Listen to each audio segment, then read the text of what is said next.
Salut, c'est Maë de SOS Petite Bête.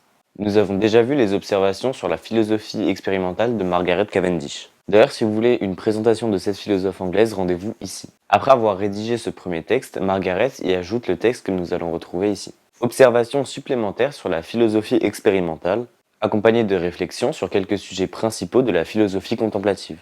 La duchesse de Newcastle-upon-Tyne y prend encore de la distance vis-à-vis de l'approche de son ami Descartes que vous pourrez d'ailleurs retrouver dans cette vidéo.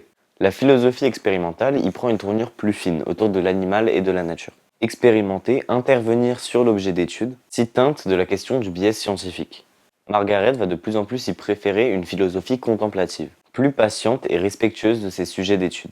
Je vous laisse donc avec Margaret Cavendish que nous retrouverons bientôt pour d'autres vidéos, donc abonnez-vous pour pas manquer ça. Observations supplémentaires sur la philosophie expérimentale, avec des réflexions sur quelques sujets principaux de la philosophie contemplative 1. L'apprentissage ancien ne doit pas être rejeté, ni la partie expérimentale de la philosophie préférée à la spéculative. À notre époque, ceux que l'on tient pour les esprits les plus brillants sont souvent ceux qui s'acharnent le plus à railler les philosophes anciens, et surtout Aristote, qui est attaqué de toutes parts. Mais s'il mérite un tel châtiment, c'est à d'autres d'en juger. Pour ma part, je le considère comme un philosophe très subtil et un homme ingénieux. Il est vrai qu'il fut sujet à des erreurs, comme tous les hommes le sont, car il n'est aucune créature si parfaite qu'elle ne puisse errer. Pas même la nature elle-même, mais Dieu seul, qui est tout-puissant. Mais si tous ceux qui se trompent doivent être tenus pour des sots et privés de raison régulière, alors ceux-là le méritent davantage qui se croient plus sages qu'ils ne le sont réellement. Et à ce compte-là, peu de gens de notre siècle échapperaient à cette censure.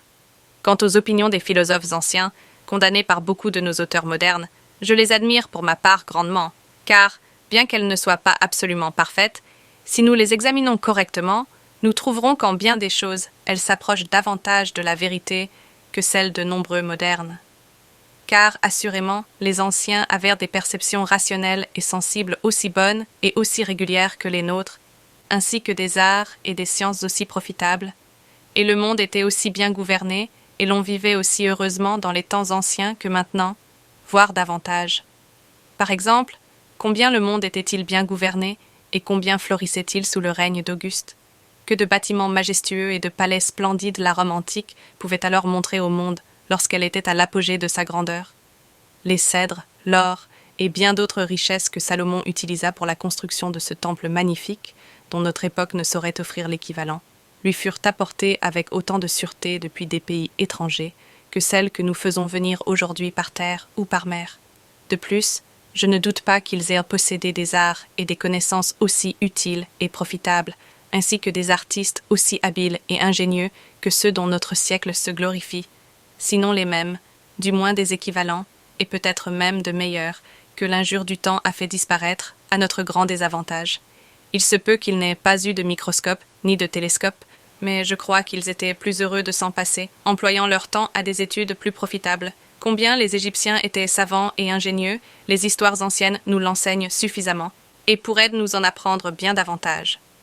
Je remarque d'ailleurs que le savoir des différents âges ressemble à la croissance et au déclin de la lune. À certaines époques, l'art et l'apprentissage fleurissent davantage qu'à d'autres. C'est pourquoi il est non seulement injuste, mais encore le signe d'un mauvais naturel de s'élever contre l'érudition ancienne et de la traiter de pédanterie. Car, si les anciens n'avaient pas existé, je doute que nous fussions parvenus au savoir dont nous nous glorifions aujourd'hui. Ils ont brisé la glace et nous ont montré la voie en bien des choses, pour lesquelles nous devrions leur être reconnaissants, plutôt que de les récompenser par le mépris. Les artistes, à mon sens, ne devraient pas non plus condamner la philosophie contemplative, ni surtout préférer la partie expérimentale à celle-ci, car tout ce que possèdent les artistes, ils le doivent aux conceptions de l'étudiant ingénieux, à l'exception de quelques rares arts qui doivent leur origine au hasard. La spéculation doit donc nécessairement précéder la pratique, car comment un homme pourrait-il pratiquer s'il ne sait pas quoi faire, ni comment le faire? La raison doit d'abord diriger la manière dont le sens doit opérer. Et de même que la connaissance rationnelle est plus noble que la sensible, la partie spéculative de la philosophie est plus noble que la mécanique. Mais notre époque, plus encline aux expériences trompeuses qu'aux arguments rationnels, que certains qualifient de bavardage fastidieux, préfère le sens à la raison. Elle se fie davantage à la vue trompeuse de ses yeux et à des instruments fallacieux qu'à la perception d'une raison claire et régulière. Bien plus, nombreux sont ceux qui n'admettent aucun argument rationnel. La simple autorité d'un philosophe expérimental leur suffit pour trancher toutes les controverses et proclamer la vérité sans appel à la raison, comme s'ils détenaient seuls la vérité infaillible de la nature et avaient accaparé tout le savoir. Ainsi, la raison doit s'incliner devant le sens, et le penseur devant l'artisan, ce qui est le chemin le plus sûr pour introduire l'ignorance au lieu de faire progresser la connaissance. Car lorsque la lumière de la raison commence à s'éclipser, l'obscurité de l'entendement ne peut que s'ensuivre. 2. Si les effets artificiels peuvent être appelés naturels, et en quel sens? Dans mes discours précédents, j'ai déclaré que l'art produit des effets hermaphrodites, c'est-à-dire des effets qui sont en partie naturels et en partie artificiels. Mais la question est de savoir si ces effets hermaphrodites ne peuvent pas être appelés effets naturels aussi bien que les autres, ou s'ils sont des effets tout à fait différents et distincts des effets naturels.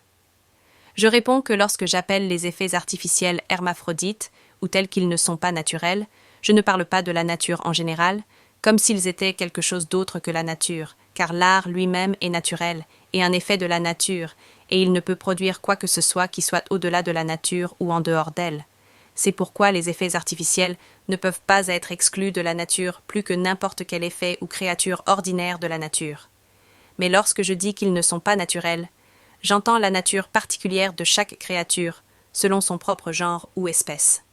Car de même qu'il existe une nature infinie, que l'on peut appeler nature générale ou nature en général, laquelle inclut et comprend tous les effets et toutes les créatures qui sont en elle et lui appartiennent, comme étant des parties de son propre corps automoteur. De même, il existe des natures particulières dans chaque créature, qui sont les formes et figures intérieures, innées, propres et substantielles de chaque créature, selon son genre ou son espèce, par lesquelles chaque créature ou partie de la nature est discernée ou distinguée des autres. Ainsi, par exemple, bien qu'un animal et une plante soient des créatures semblables et toutes deux naturelles, parce que matérielles, leurs natures intérieures particulières ne sont pas les mêmes, puisqu'elles ne sont pas du même genre. Chacune possède sa nature particulière, tout à fait différente de celle de l'autre, et ces natures particulières ne sont rien d'autre qu'un changement dans les mouvements figuratifs corporels, lesquels produisent cette diversité de figures, car si les mêmes mouvements intérieurs et naturels se trouvaient dans un animal que dans une plante, l'animal serait une plante, et la plante un animal, sans aucune différence. Et de cette manière, il n'y aurait aucune variété dans la nature. Mais le mouvement propre, agissant de manière diverse et variée, non seulement dans chaque genre et chaque espèce, mais encore dans chaque créature particulière et chaque partie de la nature, cause cette merveilleuse variété qui apparaît partout, jusqu'à susciter notre admiration dans toutes les parties de la nature. Pour revenir aux effets artificiels, il est connu que la nature a ses propres voies dans ses actions, et qu'il existe des productions constantes dans chaque genre et chaque sorte de créature naturelle, que la nature observe dans leur propagation et leur accroissement, dont la manière générale est toujours la même. Je dis générale, car il existe de nombreuses variations dans les mouvements particuliers qui appartiennent à la production de chaque créature particulière. Par exemple, toute l'humanité est produite selon une seule et même manière, à savoir par la copulation de deux personnes de sexe différents, et les autres sortes de créatures sont produites selon d'autres manières. De même, une créature parfaite est produite sous la même forme et possède la même figure intérieure et extérieure que celle qui lui convient selon la nature de son genre et de son espèce, et cela est proprement appelé une production naturelle. Mais lorsque les mouvements figuratifs, dans certaines productions particulières, ne suivent pas cette voie ordinaire, comme dans la production des monstres, on appelle cela une production préternaturelle ou irrégulière, procédant de l'irrégularité des mouvements, non pas préternaturelle par rapport à la nature générale, mais par rapport à la nature propre et particulière de la figure. Et c'est en ce sens que j'appelle les effets artificiels hermaphrodites, c'est-à-dire en partie naturels et en partie artificiels. Naturels, parce que l'art ne peut rien produire sans matière naturelle, ni sans l'assistance des mouvements naturels, mais artificiels, parce qu'il n'opère pas selon la voie des productions naturelles. Car l'art est comme un singe qui imite par émulation.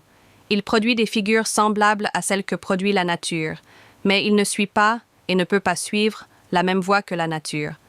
Car les voies de la nature sont plus subtiles et plus mystérieuses, qu'elles ne peuvent être connues par l'art, ou par une quelconque créature particulière, et encore moins suivies. Et telle est la véritable interprétation de mon sens concernant les productions naturelles et artificielles. Par quoi il est manifeste que je ne suis pas de l'avis de cet auteur expérimental qui pense qu'il n'est pas improbable de dire que tous les effets naturels peuvent être appelés artificiels, et même que la nature elle-même peut être appelée l'art de Dieu. Car l'art est aussi inférieur à la nature qu'une partie l'est au tout, et tous les effets artificiels sont irréguliers en comparaison des effets naturels. C'est pourquoi dire que Dieu ou la nature travaillent artificiellement reviendrait à dire qu'ils travaillent de manière irrégulière. 3. De la matière naturelle et du mouvement. Je partage l'avis de cet auteur savant qui estime que ne sont que des âmes étroites, indignes du nom de philosophes, ceux qui pensent qu'un corps peut être trop grand ou trop vaste, ou au contraire trop petit dans ses dimensions naturelles, et que la nature est bornée à un atome et réduite à une impasse quant à ses subdivisions.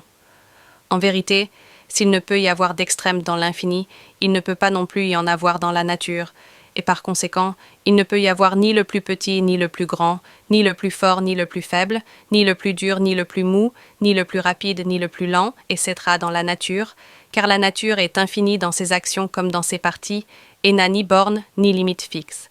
C'est pourquoi les auteurs corpusculaires ou atomistes, qui réduisent les parties de la nature à un atome déterminé et proportionné, au-delà duquel ils imaginent que la nature ne peut aller, parce que leur esprit ou leur raison finie particulière ne peut atteindre plus loin, se trompent grandement dans leur raisonnement et commettent une erreur en concluant à la finitude et à la limitation de la nature à partir de l'étroitesse de leur conception rationnelle. Néanmoins, bien que les actions et les parties de la nature soient infinies lorsqu'on les considère en général, je suis d'avis que la nature ne tombe jamais effectivement dans l'infini dans ses actions et parties particulières. Car de même qu'il y a des divisions infinies, il y a aussi des compositions infinies dans la nature, et de même qu'il y a des degrés infinis de dureté, de lenteur et d'épaisseur, il y a aussi des degrés infinis de mollesse, de rapidité et de finesse, etc.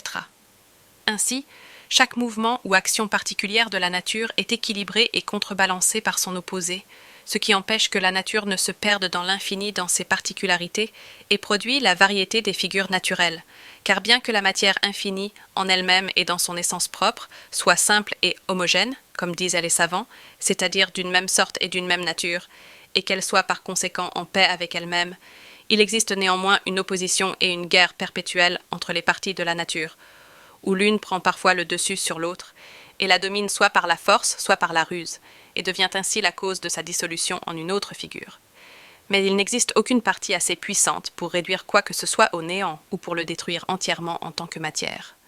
Non, pas même la nature elle-même ne possède un tel pouvoir. Dieu seul l'a, lui qui, comme il a créé la nature, peut aussi la détruire. Car bien que la nature ait une puissance infinie, elle n'est pas toute puissante. Sa puissance est une puissance naturelle infinie, tandis que l'omnipotence est un attribut qui n'appartient qu'à Dieu. De même, elle ne possède pas une connaissance divine, mais une connaissance naturelle infinie. Il est donc évident que je n'attribue pas à la nature des attributs divins, ce qui reviendrait à en faire un Dieu, ni que je lui retire ce qui lui appartient proprement, car la nature, étant infinie par son corps et par ses parties, serait absurdement limitée si on lui assignait une puissance et une connaissance finies. Par partie, je n'entends pas seulement les figures et les grandeurs infinies, mais aussi les actions infinies de la nature. Et je partage l'opinion de Descartes, selon laquelle les parties de la matière peuvent devenir plus grandes ou plus petites, par addition ou soustraction d'autres parties, mais je ne puis lui accorder ce qu'il affirme lorsqu'il dit que le mouvement peut devenir plus rapide ou plus lent, par l'addition d'un mouvement provenant de corps contigus, se mouvant plus rapidement, ou par la soustraction de celui de corps, se mouvant plus lentement, et que le mouvement peut être transféré d'un corps à un autre. Car le mouvement ne peut être conçu, encore moins subsister, sans matière. Et si le mouvement devait être transféré ou ajouté à un autre corps, la matière devrait aussi être ajoutée ou transférée. De plus, l'addition de certaines parties de matière n'ajoute pas toujours un mouvement local extérieur au corps, auquel elles sont jointes, mais elles conservent le mouvement propre à leur figure et à leur nature. Par exemple, si l'on ajoute une pierre à un animal, elle entravera plutôt qu'elle n'aidera ses mouvements extérieurs. Mais je renvoie le lecteur à mes autres ouvrages philosophiques, où j'ai traité plus amplement de ce sujet. 4. La nature ne peut être connue par aucune de ses parties. Je ne suis pas de l'avis de Pline, qui affirme que la nature, dans toute sa puissance, ne se voit jamais plus entièrement que dans ses plus petites œuvres. Car comment la nature pourrait-elle être vue dans une partie, puisque l'infini ne peut être connu ni dans, ni par aucune partie, et encore moins par une petite partie. Bien plus, quand bien même la nature serait un grand corps fini, elle ne pourrait pas être perçue tout entière dans et par une partie petite ou minuscule, pas plus que l'œil humain ne peut voir en une seule fois tout le monde, céleste et terrestre. Il est vrai que la raison, jointe au sens, peut faire une découverte plus étendue que si elles étaient séparées, mais de même que le sens optique humain, même aidé par l'art, n'est pas capable de percevoir les parties extérieures, et encore moins les parties intérieures des plus grandes créatures, il n'est pas davantage capable de celles des plus petites, car l'art, comme je l'ai déjà mentionné, trompe souvent plutôt qu'il n'instruit, produisant des figures hermaphrodites, et la nature possède plus de variété et de curiosité dans les diverses formes émotions corporelles figuratives d'une seule des plus petites créatures que le sens optique le plus observateur et le plus clair ne peut en percevoir. Mais qu'on ne se méprenne pas sur mon propos. Je ne dis pas que les arts ne soient pas utiles, mais qu'ils ne sont pas véritablement et pleinement intelligents ou connaissants de toutes les œuvres de la nature, car plusieurs arts sont comme plusieurs autres créatures qui ont leur nature, facultés et propriétés particulières, au-delà desquelles ils ne peuvent aller, et une créature n'est pas capable de comprendre ou de connaître toutes les autres créatures, ni même une seule parfaitement. Ce qui étant ainsi, nul ne peut informer de ce qu'il ne connaît pas. Bien plus, non seulement une créature particulière n'en est pas capable, mais aucun genre ou espèce particulière de créature, par exemple, tous les hommes qui ont vécu ou vivent actuellement en ce monde, n'ont jamais pu découvrir la vérité de la nature, même dans la moindre de ses parties, ni même en eux-mêmes. Car quel homme connaît l'émotion corporelle figurative qui font qu'il est un homme, ou qui constitue chacune de ses parties? Et quel homme ou quel art peut nous instruire véritablement des motions figuratives qui font la nature du sang, de la chair, des os, etc., ou donner une raison pourquoi le cœur est triangulaire et la tête sphérique, et ainsi pour chaque partie différemment formée de son corps? Je ne dirais pas que l'homme ne puisse en faire des conjectures, mais non les connaître infailliblement par quelque art que ce soit. C'est pourquoi la raison découvrira plus fidèlement ce que la nature permet de découvrir à une espèce ou un genre de créature que l'art ne le pourra, car l'art doit suivre la raison comme sa maîtresse principale d'information, laquelle, avec le temps, peut faire de l'art une servante plus prudente et plus utile qu'elle ne l'est, car en notre siècle elle est devenue plutôt vaine qu'utile, s'efforçant d'agir au-delà de sa puissance, comme moi-même j'entreprends d'écrire au-delà de mon expérience. Pourquoi il est probable que les artistes me condamneront? Mais si je me trompe, je leur demande pardon, et les prie de considérer la nature de notre sexe, qui nous rend pour la plupart obstinés et volontaires dans nos opinions, et le plus souvent impertinemment folles. Et si l'art de la micrographie pouvait seulement découvrir les motions corporelles figuratives qui font que nous sommes ainsi, ce serait un art d'une grande renommée, car par là les artistes pourraient parvenir à découvrir davantage de causes et d'effets cachés. Mais je doute qu'ils découvrent aisément la nature intérieure de notre sexe par la forme extérieure de nos visages ou de nos traits, si curieux et plein de variétés de beautés diverses. Bien au contraire, j'ose dire qu'une jeune femme belle, si elle avait un visage tel que le microscope le représente, n'aurait non seulement aucun amant, mais serait plutôt un monstre d'art qu'une image de la nature, et éprouverait de l'aversion, ou du moins du déplaisir, pour sa propre figure et apparence extérieure. Et peut-être qu'un pou ou une puce, ou quelque insecte semblable, regardant à travers un microscope, serait aussi effrayé de sa propre figure extérieure qu'une jeune femme belle lorsqu'elle apparaît disgracieuse par l'art. Je ne dis pas cela comme si les verres optiques ne pouvaient pas présenter la figure véritable d'un original, car s'ils ne dépassent pas le cadre des dimensions naturelles, ils le peuvent, mais lorsqu'ils s'efforcent d'aller au-delà et de faire plus que la nature n'a fait, ils présentent plutôt des figures monstrueuses que véritablement naturelles. C'est pourquoi, à mon avis, les meilleurs artistes sont ceux qui se tiennent le plus près des règles de la nature et qui ne cherchent pas à connaître plus que ce qu'il est possible à une partie ou à une créature finie de connaître. Car assurément, il n'y a pas de meilleure voie pour être correctement et véritablement informé des œuvres de la nature que d'étudier les motions corporelles figuratives de la nature, par le moyen desquelles les arts seront pratiqués, autant que l'art peut l'être, plus aisément et avec plus de succès que sans cela. Pour conclure ce discours, certaines parties de la nature sont plus dotées que d'autres d'une raison régulière, ce qui fait que certaines créatures d'un même genre ou d'une même espèce, par exemple l'humanité, sont plus sages et plus ingénieuses que d'autres. Et ce n'est donc pas l'art, mais le sens et la raison réguliers qui rendent certains plus savants, plus sages et plus ingénieux que d'autres, tandis que les motions irrégulières du sens et de la raison rendent certains plus ignorants ou plus extravagants dans leurs opinions que d'autres. 5. L'art ne peut introduire de nouvelles formes dans la nature. Certains estiment que c'est un grand honneur que le Créateur indulgent, bien qu'il n'accorde pas aux créatures naturelles le pouvoir de produire un seul atome de matière, leur permette néanmoins d'introduire tant de formes que les philosophes enseignent être plus nobles que la matière, et d'opérer parmi les créatures de tels changements que, si Adam vivait aujourd'hui et parcourait la grande variété des productions humaines que l'on trouve dans les ateliers des artisans, les laboratoires des chimistes et autres magasins bien pourvus de l'art, il admirerait ce nouveau monde qui s'offrirait à lui. Or, premièrement, je ne comprends pas comment l'homme, ni aucune autre créature, pourrait avoir le pouvoir de faire ou d'introduire de nouvelles formes, si ces formes n'étaient pas déjà dans la nature, car aucune créature, par quelque art que ce soit, n'est capable de produire une nouvelle forme, pas plus qu'elle ne peut créer un atome de matière nouvelle, puisque ce pouvoir réside dans la nature et dans le Dieu de la nature, et non dans aucune de ses créatures. Et si l'art peut agir et opérer des changements parmi certaines créatures semblables à lui, ces changements ne sont que naturels, puisque la nature est dans un mouvement perpétuel et, en certaines de ses parties, dans une transformation continuelle. Ensuite, quant à la question de savoir si les formes sont plus nobles que la matière, mon opinion est que cela ne peut être affirmé avec plus de fondement que l'idée selon laquelle l'effet serait plus noble que la cause.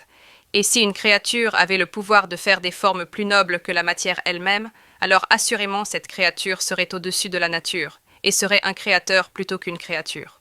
De plus, la forme ne peut être créée sans matière, ni la matière sans forme, car la forme n'est pas une chose subsistant par elle-même sans matière, mais la matière et la forme ne constituent qu'un seul corps. Ainsi, celui qui introduirait une nouvelle forme devrait aussi introduire une nouvelle matière. Et bien que l'art change les formes, on ne peut pas dire qu'il introduise une forme nouvelle, car les formes sont et ont toujours été éternellement dans la nature, tout comme la matière, de sorte que rien n'est créé de nouveau qui n'ait jamais existé auparavant dans la nature. Il est vrai que, si Adam vivait aujourd'hui, il pourrait voir davantage de variétés, mais non davantage de vérité, car il n'y a pas plus de genres et d'espèces de créatures naturelles qu'il n'y en avait en son temps, bien qu'il n'y ait jamais eu autant de métamorphoses, ou plutôt, devrais-je dire, de défiguration contre nature et de production hermaphrodite, qu'il y en a maintenant. Si celle-ci devait constituer un nouveau monde par l'architecture de l'art, ce serait un monde très monstrueux, mais je suis certaine que l'art ne le fera jamais, car le monde est toujours tel qu'il était, et les nouvelles découvertes des arts, ou les morts et les naissances des créatures, ne feront pas un monde nouveau, ni ne détruiront l'ancien, pas plus que la dissolution et la composition de diverses parties ne produisent une matière nouvelle. Car, bien que la nature se complaise dans la variété, elle demeure constante dans ses fondements, et c'est une grande erreur chez l'homme que d'étudier davantage les faces et apparences extérieures des choses que leurs mouvements figuratifs naturels intérieurs. Cette erreur doit inévitablement conduire à de graves méprises, au point que les règles de l'homme seront fausses, comparées aux véritables principes de la nature. Il est en effet faux de croire que, si certaines créatures ont du pouvoir sur d'autres, elles ont aussi du pouvoir sur la nature. On pourrait tout aussi bien croire qu'un homme méchant ou le diable a pouvoir sur Dieu.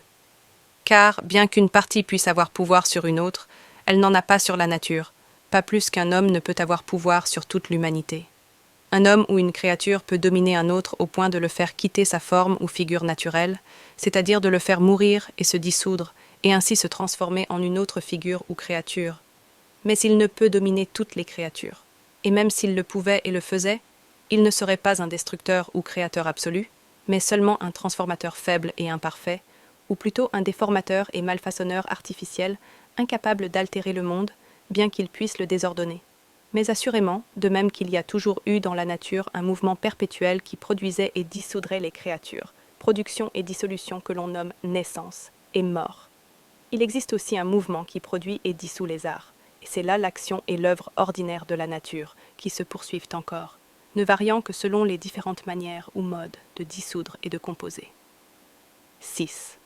S'il existe dans la nature une figure première ou principale, et des véritables principes de la nature. Certains sont d'avis que les figures premières ou principales de la nature sont les globes, ou nos figures globulaires, comme étant les plus parfaites. Mais je ne parviens pas à concevoir pourquoi une figure globulaire ou sphérique devrait être tenue pour plus parfaite qu'une autre, car une autre figure peut être tout aussi parfaite dans son genre qu'une figure ronde dans le sien. Par exemple, nous ne pouvons pas dire qu'un oiseau soit une figure plus parfaite qu'une bête, ni qu'une bête le soit davantage qu'un poisson ou qu'un ver. pas plus que nous ne pouvons dire que l'homme soit une figure plus parfaite que les autres animaux. Il en va de même pour les végétaux, les minéraux et les éléments, car chaque sorte particulière possède une figure aussi parfaite qu'une autre, selon la nature et la propriété de son propre genre ou espèce. Mais supposons que la figure de l'homme soit plus parfaite que toute autre, nous ne pourrions pas pour autant dire qu'elle est le principe à partir duquel toutes les autres figures sont faites, comme certains l'imaginent à propos des figures globulaires ou sphériques, dont ils pensent que toutes les autres figures sont produites. Car il n'existe rien de tel que le plus ou le moins parfait, puisqu'il n'y a ni plus ni moins dans la nature. D'autres estiment que le principe de toutes les créatures naturelles est le sel, et que lorsque le monde se dissoudra, il devra se dissoudre en sel, comme en son premier principe, mais je n'ai encore jamais entendu déterminer s'il s'agit d'un sel fixe ou volatile.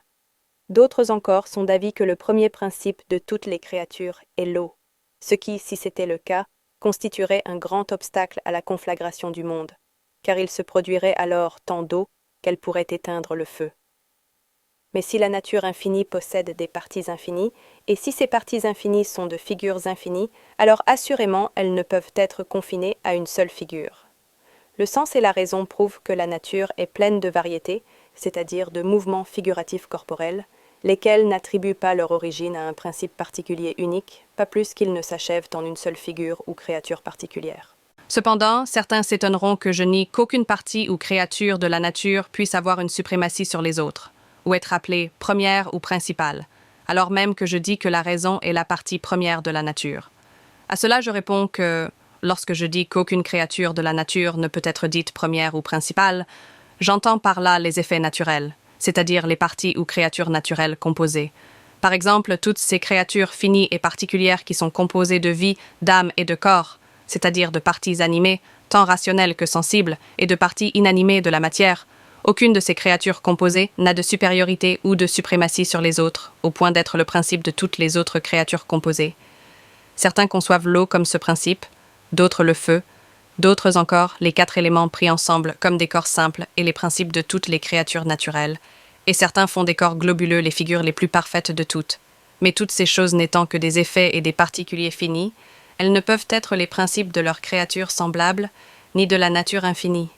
Mais lorsque je dis que la raison, ou la partie rationnelle de la matière, est la partie première de la nature, je parle des principes de la nature, à partir desquels toutes les autres créatures sont faites ou produites. Ce principe n'est qu'un seul, à savoir la matière, qui fait que tous les effets ou créatures de la nature sont matériels, car tous les effets doivent être conformes à leur principe. Or, cette matière étant de 2 degrés, à savoir animée et inanimée, l'animé n'est rien d'autre que le mouvement propre. Je l'appelle matière animée, car je ne puis croire, comme certains, que le mouvement soit immatériel, puisqu'il n'y a rien dans la nature qui ne soit matériel, et donc corporel.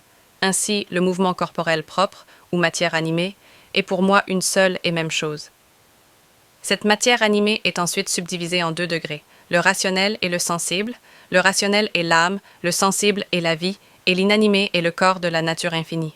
Tout ceci étant si étroitement mêlé et composé qu'aucune séparation ne peut être faite de l'un sans les autres, ils constituent ensemble un seul corps infini et automoteur de la nature, et se trouvent de même dans ses plus petites parties, si l'on peut parler de parties les plus petites.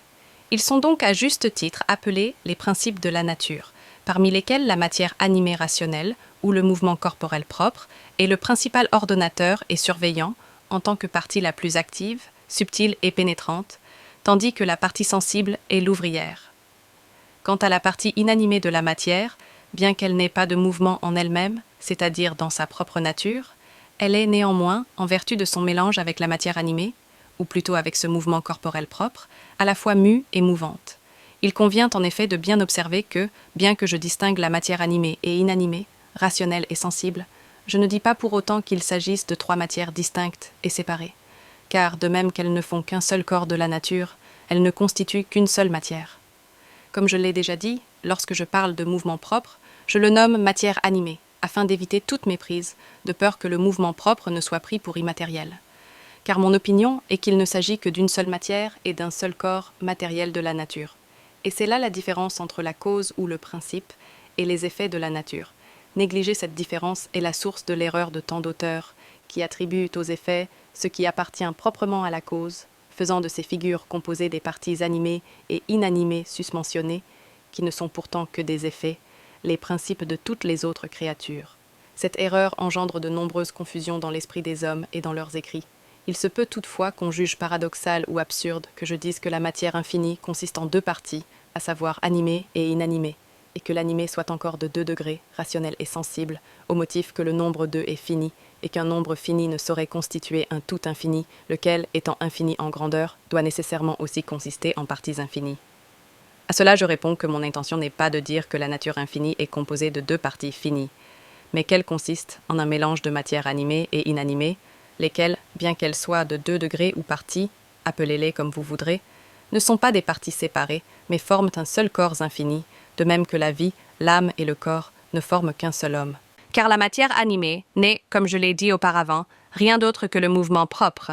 Et ce mouvement propre, joint à la matière inanimée, ne fait qu'un seul corps automoteur, lequel, par ce même mouvement propre, se divise en figures ou parties infinies, non séparées les unes des autres ni du corps de la nature, mais toutes cohérentes en un seul tout, comme les divers membres d'un même corps, et seulement distinguées par leurs figures diverses. Chacune de ces parties possède de la matière animée et inanimée, tout comme le corps entier. Bien plus que chaque partie possède non seulement de la matière sensible, mais aussi de la matière rationnelle. Cela est évident non seulement par le simple mouvement présent dans chaque partie de la nature, mouvement qui ne peut exister sans sensation, car là où il y a mouvement, il y a sensation, mais aussi par les actions régulières, harmonieuses et bien ordonnées de la nature, qui démontrent clairement qu'il doit nécessairement y avoir de la raison autant que du sens dans chaque partie et particule de la nature. Car il ne peut y avoir d'ordre, de méthode ou d'harmonie, surtout telles qu'on les observe dans les actions de la nature, sans qu'il y ait une raison pour produire cet ordre et cette harmonie. Ainsi, le mouvement atteste la sensation, et le mouvement bien ordonné atteste la raison dans la nature et dans chacune de ses parties et particules. Sans quoi la nature ne pourrait subsister, mais serait comme un amas confus, informe et indigeste, un chaos. De plus, cela prouve qu'il y a aussi de la connaissance dans la nature et dans toutes ses parties, car là où il y a sens et raison, il y a aussi connaissance sensible et rationnelle.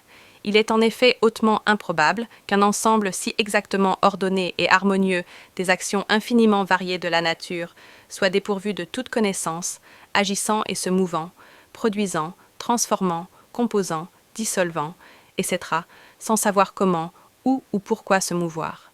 La nature étant infinie dans sa substance comme dans ses parties, infinie ici en grandeur, là en nombre, sa connaissance, prise en général, doit nécessairement être infinie elle aussi, mais dans ses particularités, elle ne peut être que finie et particulière. Cette connaissance diffère selon la nature de chaque figure ou créature, car je n'entends pas par le sens et la connaissance dont je parle un sens et une connaissance purement animaux, comme certains l'ont mal interprété. Le sens et la connaissance animaux sont particuliers et n'appartiennent qu'aux créatures animales. Mais j'entends par là un sens et une connaissance propres à la nature de chaque figure, de sorte que les créatures animales ont un sens et une connaissance animaux, les végétaux un sens et une connaissance végétatifs, les minéraux un sens et une connaissance minéraux, et ainsi de suite pour toutes les espèces et sortes de créatures. Telle est mon opinion sur les principes de la nature que je soumets à l'examen du lecteur ingénieux et impartial, afin qu'il considère si elle ne contient pas autant de vraisemblance que l'opinion de ceux dont les principes sont des tourbillons, des minima insensibles, du gaz, du blas et de l'arceus, des atomes poussiéreux se poussant les uns les autres en arrière et en avant, ce qu'ils appellent réaction, et autres choses semblables, ou encore de ceux qui font des expériences artificielles le fondement et la base de la connaissance de la nature, et préfèrent l'art à la raison. Car mes principes et mes fondements sont le sens et la raison, et s'ils ne tiennent pas, je ne sais ce qui le pourra, puisque là où le sens et la raison n'ont pas d'accès, rien ne peut être en ordre, et la confusion doit nécessairement prendre place. 7. La nature est-elle automotrice? Il y en a qui ne peuvent croire qu'aucun homme ait encore démontré comment la matière peut se mouvoir d'elle-même, mais qui sont d'avis que peu de corps se meuvent autrement que par quelque chose d'autre, pas même les animaux, dont les esprits meuvent les nerfs, à leur tour les muscles, et ainsi de suite, l'ensemble du corps. Mais s'il en était ainsi, il faudrait alors nécessairement ou bien qu'il y ait quelque chose d'autre qui meuve les esprits, ou bien qu'ils se meuvent d'eux-mêmes. Et si les esprits se meuvent d'eux-mêmes et sont matériels, alors une substance ou un corps matériel peut se mouvoir de lui-même. Mais s'ils sont immatériels, je ne conçois pas pourquoi une substance matérielle ne pourrait pas être automotrice tout autant qu'une substance immatérielle. Mais si l'on entend par là que les esprits ne se meuvent pas d'eux-mêmes, mais que l'âme les meut et que Dieu meut l'âme, alors cela doit se faire soit par un commandement tout-puissant, soit par une action immédiate de Dieu. Cette dernière hypothèse n'est guère probable, à savoir que Dieu soit lui-même le mouvement immédiat de toute chose, car Dieu est une essence immobile et immuable. Il s'ensuit donc que cela ne peut se faire que par le commandement, la volonté et le décret tout-puissant de Dieu. Et s'il en est ainsi, pourquoi la matière infinie ne pourrait-elle pas être décrétée capable de se mouvoir d'elle-même, tout autant qu'un esprit ou qu'une âme immatérielle? Mais je perçois que l'homme nourrit une grande aversion contre l'idée d'une nature corporelle automotrice, bien qu'il fasse lui-même partie d'elle. Et la raison en est son ambition, car il voudrait être suprême et au-dessus de toutes les autres créatures, comme plus proche de la nature divine. Il voudrait être un Dieu, si des arguments pouvaient le rendre tel, ou du moins semblable à Dieu, comme l'atteste sa chute, qui ne procéda que d'un esprit ambitieux désirant être comme Dieu. La vérité est que certaines opinions en philosophie ressemblent à celles de diverses religions. En cherchant à s'éviter mutuellement, elles finissent le plus souvent par se rencontrer. Comme des hommes dans une forêt, se séparant en directions opposées, se retrouvent parfois, ou comme des navires qui voyagent vers l'est et vers l'ouest et doivent nécessairement se croiser. Car, comme le dit le savant docteur Donne, l'extrême Orient est l'Occident, et l'extrême Occident est l'Orient. De la même manière, les épicuriens et certains de nos philosophes modernes se rencontrent. Les uns s'efforcent de prouver que la matière est en quelque sorte semblable à Dieu, et les autres s'efforcent de prouver que l'homme est en quelque sorte semblable à Dieu, du moins cette partie de l'homme qu'ils disent immatérielle. Ainsi, leurs diverses opinions font autant de bruit pour peu de choses que des chiens aboyant ou hurlant à la lune. Car Dieu, auteur de la nature, et la nature, servante de Dieu, ordonne toutes les choses et toutes les actions de la nature, l'un par sa volonté immuable et son commandement tout-puissant, l'autre en exécutant cette volonté et ce commandement, l'un par une puissance divine, surnaturelle et incompréhensible, l'autre de manière et par des voies naturelles, car la volonté de Dieu est obéie par l'automouvement de la nature, automouvement que Dieu peut aussi aisément donner et communiquer à la nature corporelle qu'à un esprit immatériel. Mais la nature, étant aussi divisible qu'elle est composable, est la cause de la diversité des opinions autant que de la diversité des autres créatures. Car la nature est plus pleine de variétés que les hommes ne le sont d'arguments. Et cette variété est la cause de l'existence de tant d'opinions extravagantes et irrégulières dans le monde. J'observe aussi que la plupart des grands auteurs renommés, surtout parmi les modernes, s'efforcent de déduire la connaissance des causes à partir des effets, et non les effets à partir des causes, et pense découvrir la nature par l'art, plutôt que l'art par la nature. Or, selon moi, la raison doit d'abord considérer la cause, et alors le sens pourra mieux percevoir les effets. La raison doit juger, le sens exécuter.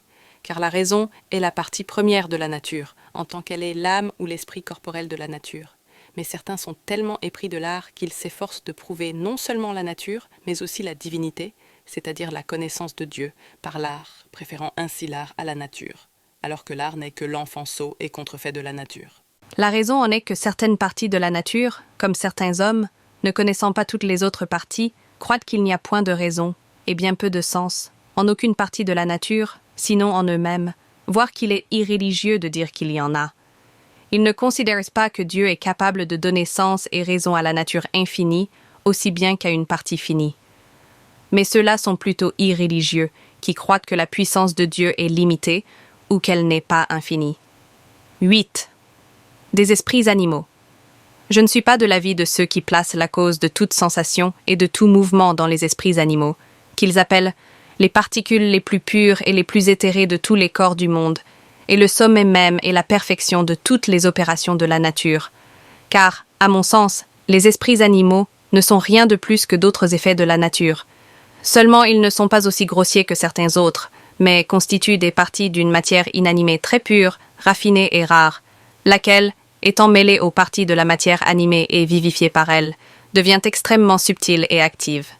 Je ne dirais pas qu'ils soient du degré le plus élevé et ultime de la matière inanimée, le plus proche de la matière animée, comme on le prétend lorsqu'on dit qu'ils ont la plus étroite alliance avec les spiritualités, ce qui, à mon avis, revient à dire qu'ils ne sont presque rien, ni qu'ils soignent du premier degré de la matière sensible, puisqu'il n'existe rien de tel que le premier ou le dernier dans la nature, mais seulement qu'ils sont de telles parties pures et rares de la matière inanimée, qu'elles ne sont pas soumises à la perception extérieure des sens humains, comme par exemple la matière de la respiration ou d'autres choses semblables. Car, de même qu'il existe des parties infinies de matière inanimée, il existe aussi des degrés infinis de force et de faiblesse, de pureté et d'impureté, de dureté et de mollesse, de densité et de rareté, de rapidité et de lenteur, de connaissance et d'ignorance, etc., ainsi que diverses sortes et degrés de complexion, de taille, de constitution, d'humeur, d'esprit, d'intelligence, de jugement, de vie, de mort, et autres choses du même ordre. Tous ces degrés, bien qu'ils soient dans et de l'infini corps de la nature, appartiennent néanmoins proprement à des créatures particulières et ne regardent que certaines parties de la nature, lesquelles, étant infinies en nombre, sont aussi d'une infinité de degrés, selon les changements infinis du mouvement propre et selon la propriété et la nature de chaque figure. C'est pourquoi l'opinion qui fait des esprits animaux le mouvement premier ou principal de toute chose et l'agent suprême dans les trois règnes de la nature, minérale, animale et végétale, réduit la nature infinie à un principe fini. Or, quiconque possède, ne serait-ce qu'un peu de sens et de raison humain au point d'avoir la moindre perception ou compréhension des choses naturelles, peut aisément concevoir que les effets infinis de la nature ne peuvent procéder d'une cause particulière finie. Bien plus, je suis fermement persuadé que ceux qui croient qu'une partie finie quelconque est la cause et le principe de la nature infinie automotrice pêchent, selon moi, non seulement contre la nature, mais aussi contre Dieu, l'auteur de la nature, qui, dans son infinie bonté, a donné à la nature le pouvoir du mouvement propre. Mais si quelqu'un désire savoir quelle est alors la véritable cause et le véritable principe de toutes les créatures et figures de la nature, je réponds que, selon moi, ce n'est pas un esprit ou une substance immatérielle, mais la matière, non pas la partie inanimée de la matière, mais la partie animée, laquelle, étant de 2 degrés, rationnelle et sensible, constitue l'âme et la vie infinie du corps infini de la nature. Et cette matière animée est aussi la cause de toutes les œuvres infinies, des changements, des figures et des parties de la nature, comme je l'ai exposé plus amplement ci-dessus. Or, aussi grande que soit la différence entre l'animé et l'inanimé, le corps et l'âme, la partie et le tout, le fini et l'infini, aussi grande est la différence entre les esprits animaux et l'agent ou moteur premier de la nature, qui est la matière animée, ou, ce qui revient au même, le mouvement corporel propre. De même qu'il serait paradoxal de faire de la matière inanimée la cause de la matière animée, ou d'une partie la cause du tout dont elle fait partie, ou du fini la cause de l'infini, il serait tout aussi paradoxal de faire des esprits animaux le sommet et la perfection de toutes les opérations de la nature. Bien loin d'être le moteur premier des autres corps, les esprits animaux sont eux-mêmes mus. Car, pour répéter ce que j'ai mentionné au commencement, les esprits animaux ne sont que certaines sortes de matière inanimée rare et pure, laquelle, étant intimement mêlée aux parties animées de la matière, est plus active que certaines sortes de matière inanimée, plus denses et plus grossières. Je dis « certaines », car je crois que certains des corps les plus solides sont aussi actifs que les parties les plus rares et les plus fluides de la matière, sinon extérieurement, du moins intérieurement. Et c'est pourquoi nous ne pouvons pas dire que les parties rares et fluides soient plus actives que les parties fixes et solides, ni que les parties fixes et solides soient moins actives que les corps fluides, puisque toutes les parties sont automotrices. Mais si je devais discuter avec ceux qui sont si attachés aux esprits animaux, je leur demanderais d'abord si les esprits animaux sont automoteurs. S'ils répondent par l'affirmative, je suis de leur avis, et j'en conclus que si les esprits animaux, qui ne sont qu'une petite partie de la nature, possèdent le mouvement propre, la nature elle-même le possède à bien plus forte raison. Mais s'ils répondent par la négative, je demanderai alors « Qu'est-ce qui leur donne le mouvement qu'ils ont ?» S'ils disent « La nature », alors la nature doit être automotrice. Peut-être diront-ils « Dieu meut la nature ». Il est vrai que Dieu est le premier auteur du mouvement, tout comme il est l'auteur de la nature. Mais je ne puis croire que Dieu soit le moteur actuel premier de toutes les créatures naturelles, mettant toutes choses en mouvement local, comme une roue d'horloge, fait tourner toutes les autres. Car la puissance de Dieu est suffisante pour gouverner et régir toutes choses par une volonté et un commandement absolu, par un simple que cela soit, et pour communiquer à la nature le mouvement propre, afin qu'elle se meuve selon son ordre et son décret, quoique d'une manière naturelle. Ensuite, je leur demanderai si une créature morte possède de tels esprits animaux. S'ils l'affirment, je suis de leur avis. S'ils le nient, je demanderai alors quelle est la cause de cette dissolution que nous observons dans les corps morts. En troisième lieu, je demanderai si ces esprits animaux sont annihilés et engendrés de nouveau. S'ils répondent par la négative, je suis de leur avis. Mais s'ils disent qu'ils sont annihilés et engendrés de nouveau, j'aimerais savoir qui est leur générateur et leur annihilateur, car rien ne peut se générer ou s'anéantir soi-même. Et s'ils disent que c'est Dieu, je réponds qu'il n'est pas probable que Dieu ait fait quelque chose d'imparfait, surtout dans la production de la nature. Car s'il y avait des choses créées de nouveau qui n'auraient jamais existé auparavant dans la nature, cela signifierait que la nature n'était pas parfaite au commencement, puisqu'on y ajouterait ainsi tant de créatures nouvelles. De même, si quelque chose pouvait être annihilé dans la nature, cela indiquerait aussi une imperfection de la nature, à savoir qu'elle était plus parfaite avant que ces choses ne soient annihilées. Ainsi, on en viendrait à inférer que Dieu n'aurait pas eu le pouvoir de rendre la nature parfaite dès l'origine, ou bien que Dieu manquerait d'ouvrage et serait contraint de créer et d'anéantir à chaque instant. Alors que, assurément, l'œuvre de création et d'annihilation est une action divine, qui n'appartient qu'à Dieu seul. Enfin, quant aux fonctions et aux offices que les esprits animaux accomplissent dans les corps animaux, ou du moins humains, par leurs divers mouvements et migrations depuis le cerveau à travers la moelle épinière, les nerfs, les tendons et les fibres, jusque dans toutes les parties du corps, puis par leur retour au cerveau, j'ai exposé mon opinion à ce sujet il y a 12 ans, dans mon ouvrage Poetical Fancies, paru pour la première fois à cette époque. J'ai jugé bon d'en insérer ici les vers suivants, tirés de ce même livre, afin que mon propos soit mieux compris et qu'il témoigne que j'étais déjà de cette opinion il y a tant d'années. La raison pour laquelle les pensées se forment dans la tête, chaque nerf est une corde fine et déliée, qui porte tous les sens vers le corps assemblé. Ils sont creux, tels des tuyaux ou des canaux étroits, où les esprits animaux circulent à la fois. Bien que petits, ils contiennent une tantière, une kanjurni, une matière, semblable à celle qui gît dans la tête entière, dans le crâne, en ce lieu que cerveau nous nommons. Ainsi, si quelqu'un frappe le talon, c'est aussitôt dans le cerveau que la sensation se rend. Ce n'est point mais une seule et même chose qui fait naître la pensée et la douleur qu'on éprouve. Car si le talon possédait autant de cerveau que la tête et le crâne n'en contiennent là, alors les pensées qui résident dans le cerveau descendraient jusqu'au talon et y feraient leur séjour. Mais dans les nerfs étroits, le cerveau est dispersé. Il lui manque l'espace et la quantité. Car si un nerf pouvait tant de cerveau tenir, ou s'il avait une enveloppe assez vaste pour l'abriter, comme le crâne en possède, alors l'orteil ou le genou, s'ils avaient un nerf optique, pourraient entendre et voir tout.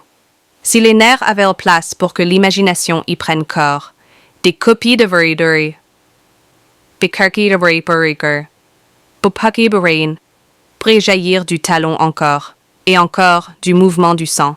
Certains, par leur industrie et leur savoir profond, ont découvert que le sang, tel la mer, tourne en rond. Il part de 2 grandes artères premières.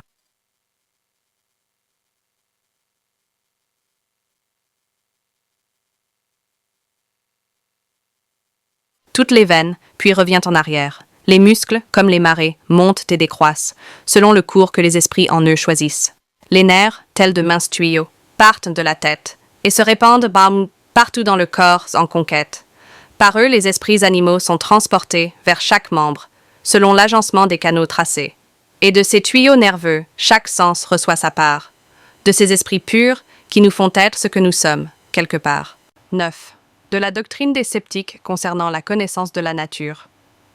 Lorsque les sceptiques s'efforcent de prouver que rien dans la nature ne peut être véritablement et pleinement connu, ils sont, à mon avis, dans la bonne voie, pour autant qu'ils entendent par là qu'aucune créature particulière ne peut connaître les parties infinies de la nature, car la nature, possédant à la fois un sens et une raison divisibles et composables, engendre l'ignorance aussi bien que la connaissance parmi les êtres particuliers. Mais si leur opinion est qu'il n'existe absolument aucune connaissance véritable parmi les parties de la nature, alors assurément leur doctrine est non seulement stérile, mais dangereuse, en ce qu'elle tend à renverser toute connaissance utile et profitable. La vérité est que la nature, étant non seulement divisible, mais aussi composable dans ses parties, ne permet pas d'affirmer absolument qu'il y ait soit une ignorance totale, soit une connaissance universelle en son sein, au point qu'une partie finie connaîtrait parfaitement toutes les autres parties de la nature. Car, de même qu'il existe une ignorance parmi les particuliers, causée par la division des parties de la nature, il existe aussi une connaissance parmi eux, causée par la composition et l'union de ces parties. On ne peut d'ailleurs attribuer aucune ignorance à la nature infinie elle-même, puisqu'étant un corps qui comprend tant de ses propres parties dans un lien ferme et une union indissoluble, de sorte qu'aucune partie ne peut s'en séparer, elle doit nécessairement posséder aussi une sagesse et une connaissance infinie pour gouverner ces parties infinies. C'est pourquoi il est, selon mon jugement, préférable que sceptiques et dogmatiques s'accordent dans la diversité de leurs opinions, et que, là où ils montrent aujourd'hui leur esprit par la division, ils montrent leur sagesse par la composition. Ainsi formeront-ils un concert et une union harmonieux dans la vérité de la nature, sans quoi leur désaccord engendrera des querelles et des disputes perpétuelles, tant en théologie qu'en philosophie, au détriment et à la ruine de l'Église et des écoles. Ce désaccord procède uniquement de l'amour-propre, car chaque homme, étant une partie de la nature, laquelle est autant amante d'elle-même qu'automotrice, voudrait volontiers être, ou du moins paraître, plus sage que ses semblables. Mais le Créateur Tout-Puissant a ordonné la nature avec tant de sagesse qu'il a divisé non seulement sa puissance, mais aussi sa sagesse en parties. C'est pourquoi la nature n'est pas toute puissante, étant divisible et composable, tandis que Dieu ne peut être ni divisé ni composé, mais est un être simple, individuel et incompréhensible, sans aucune composition de parties, car Dieu n'est pas matériel. Dix. Du sens et de la raison naturelle. Les auteurs qui reconnaissent que la raison vulgaire n'est guère meilleure qu'une imagination plus raffinée, et que la raison, la fantaisie et les sens sont tous influencés par le tempérament du corps, et, à la manière de l'aiguille d'une horloge, mus par les ressorts et les rouages intérieurs de la machine corporelle, semblent, à mon avis, confirmer que le sens et la raison naturelle sont corporels, bien qu'ils le fassent d'une manière obscure et au moyen d'arguments embrouillés. Mais en vérité, quoi qu'ils fassent, ils doivent prouver la raison par la raison, car un discours irrationnel ne saurait produire des preuves et des arguments propres à établir la vérité de la nature. Toutefois, il faut d'abord démontrer ce que sont le sens et la raison, s'ils sont divins ou naturels, corporels ou immatériels. Ceux qui croient que le sens et la raison naturelle sont immatériels sont, à mon avis, dans une grande erreur, puisque la nature est purement corporelle, comme je l'ai déjà exposé. Et ceux qui affirment que notre entendement, notre volonté et notre raison sont, en quelque manière, semblables à ceux de Dieu, n'obtiendront jamais mon assentiment.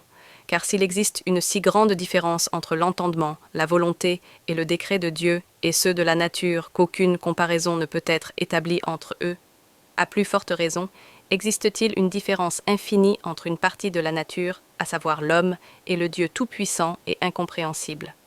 Il y a en effet une différence infinie entre les attributs divins et les propriétés naturelles. C'est pourquoi assimiler notre raison, notre volonté, notre entendement, nos facultés, nos passions et nos figures, etc., à Dieu, est une présomption excessive et d'une certaine manière un blasphème. Néanmoins, bien que notre raison naturelle et nos facultés ne soient pas semblables aux attributs divins, nos perceptions rationnelles naturelles ne sont pas toujours des illusions. Et il est donc certain que les parties connaissantes de la nature, tant sensibles que rationnelles, croient en un Dieu, c'est-à-dire en un être au-dessus de la nature. Mais nombre d'auteurs s'emploient davantage à introduire des divisions dans la religion qu'à promouvoir l'honneur et le culte de Dieu par un accord mutuel et uni. Ce que je reconnais être une irrégularité et une imperfection dans certaines parties de la nature, et qui montre que la nature n'est pas si parfaite qu'elle ne présente des défauts et des infirmités. Autrement, elle serait un Dieu, ce qu'elle n'est pas. 11. D'une connaissance et d'un culte généraux de Dieu, que toutes les créatures naturelles lui rendent, ce n'est pas la vue de la belle structure de ce monde, comme certains l'imaginent, qui fait croire les hommes en Dieu et l'admirer, mais la connaissance de l'existence de Dieu est naturelle, et il n'est aucune partie de la nature qui ne croit en Dieu. Car, assurément, quand bien même il n'existerait aucun sens optique dans la nature, Dieu serait néanmoins le Dieu de la nature, et serait honoré et adoré par ses créatures, qui en sont les parties, car il est irréligieux de dire que Dieu manquerait d'admiration et d'adoration faute d'un œil ou de quelque autre organe animal ou humain. Certes, la nature possède plus de 5 moyens pour exprimer et manifester l'omnipotence de Dieu. C'est le sens et la raison infinie qui rendent culte et adoration à Dieu, et les diverses perceptions de ce sens et de cette raison savent qu'il existe un Dieu qui doit être honoré et adoré, et non pas seulement les oreilles, les yeux ou d'autres organes extérieurs de l'homme. Et ce n'est pas l'homme seul, mais toutes les créatures qui reconnaissent Dieu, car, bien que Dieu ne puisse être parfaitement connu quant à son essence, il peut néanmoins être connu dans la mesure où la nature peut le connaître.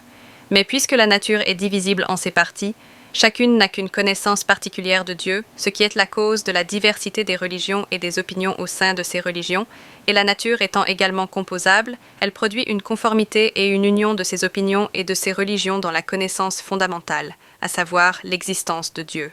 C'est pourquoi ce qui fonde une connaissance générale et unifiée de l'existence de Dieu, c'est que la nature est entière en elle-même, n'ayant qu'un seul corps, et dès lors toutes ses parties, qui appartiennent à ce corps, ont aussi une seule et même connaissance de Dieu. Car, bien que les parties diffèrent dans le culte rendu à Dieu, elles ne diffèrent pas dans la croyance en l'existence de Dieu.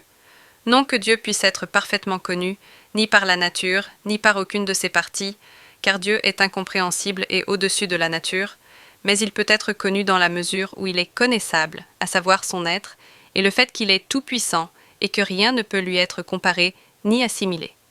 Car il est au-delà de toute représentation et de toute ressemblance, étant un être éternel, infini, omnipotent, incorporel, indivisible et immobile.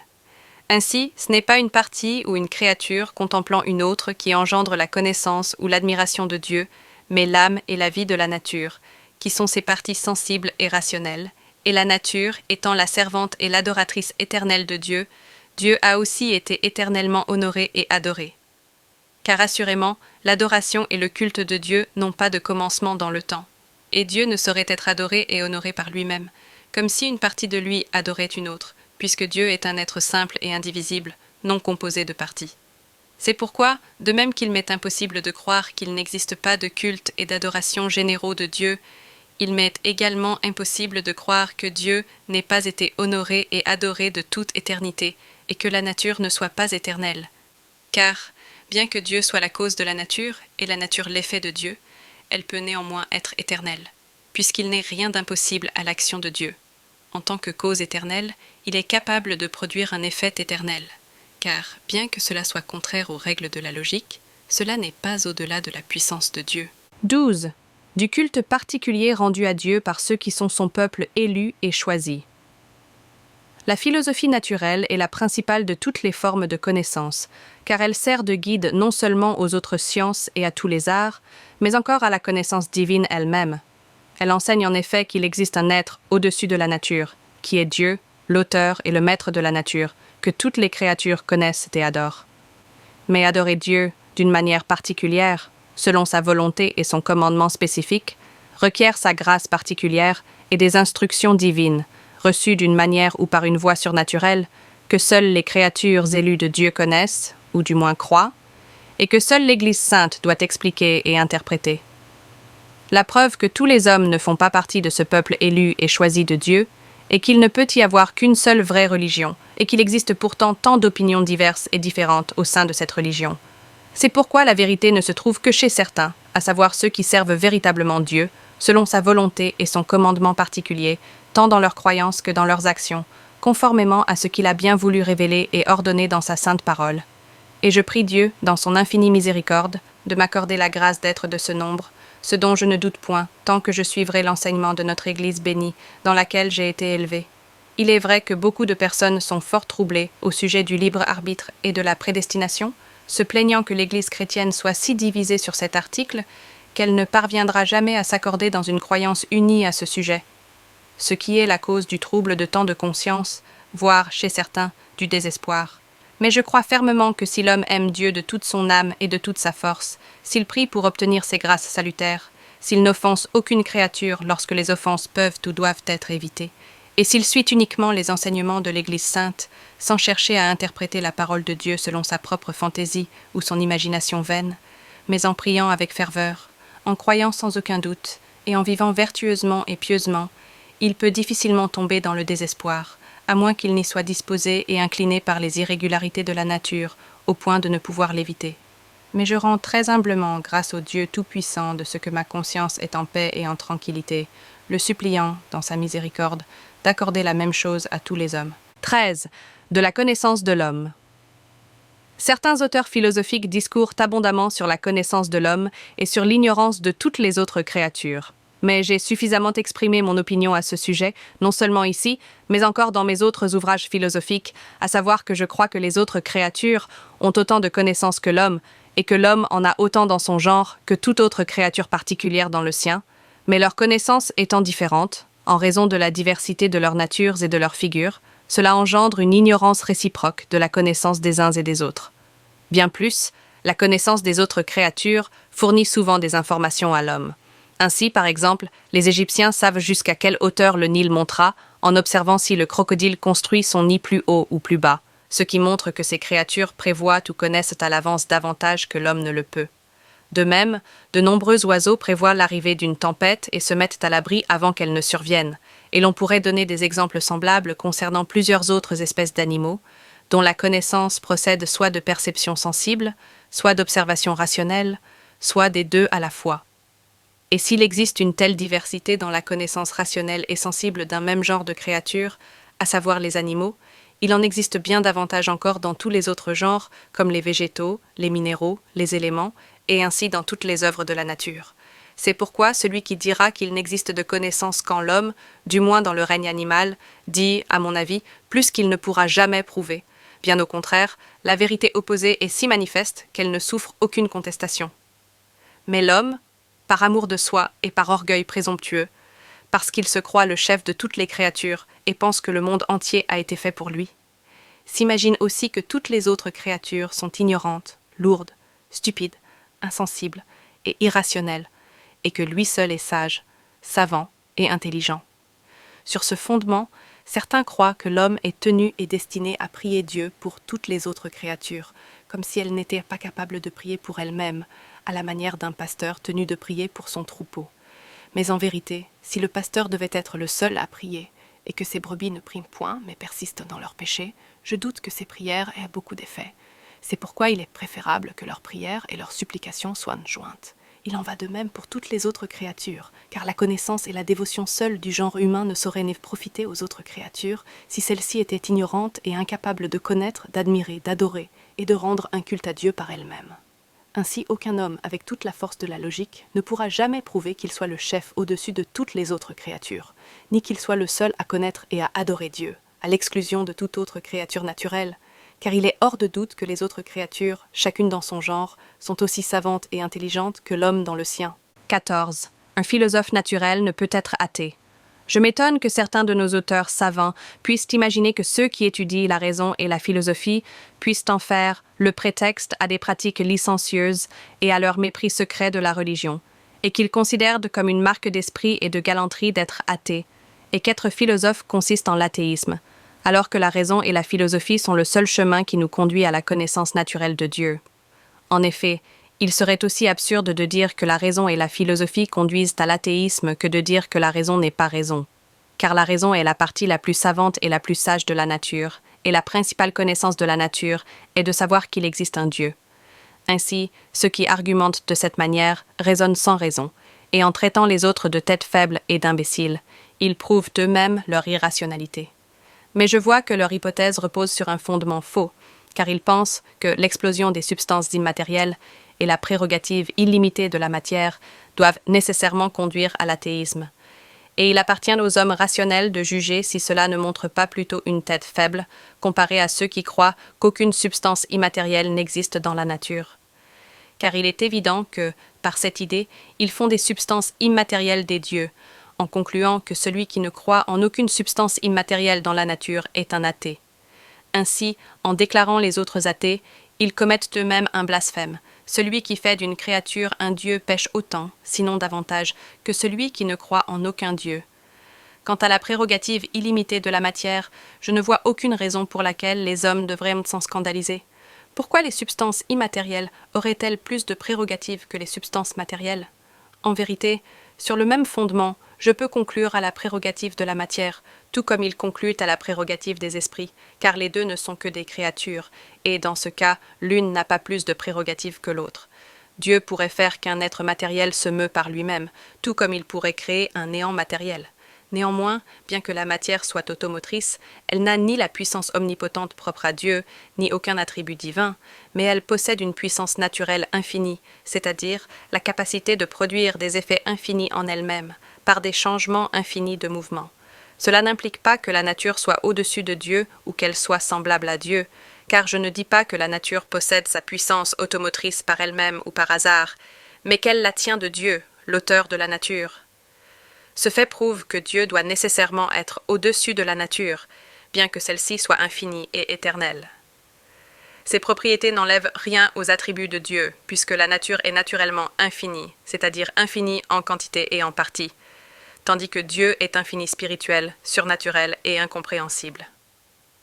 Quant à l'éternité de la nature, elle est plus probable pour la raison que celle-ci ait existé sans commencement, plutôt que d'avoir un début, car tout commencement suppose le temps, et en Dieu il n'y a ni temps, ni commencement, ni fin, ni en lui-même, ni dans ses actions.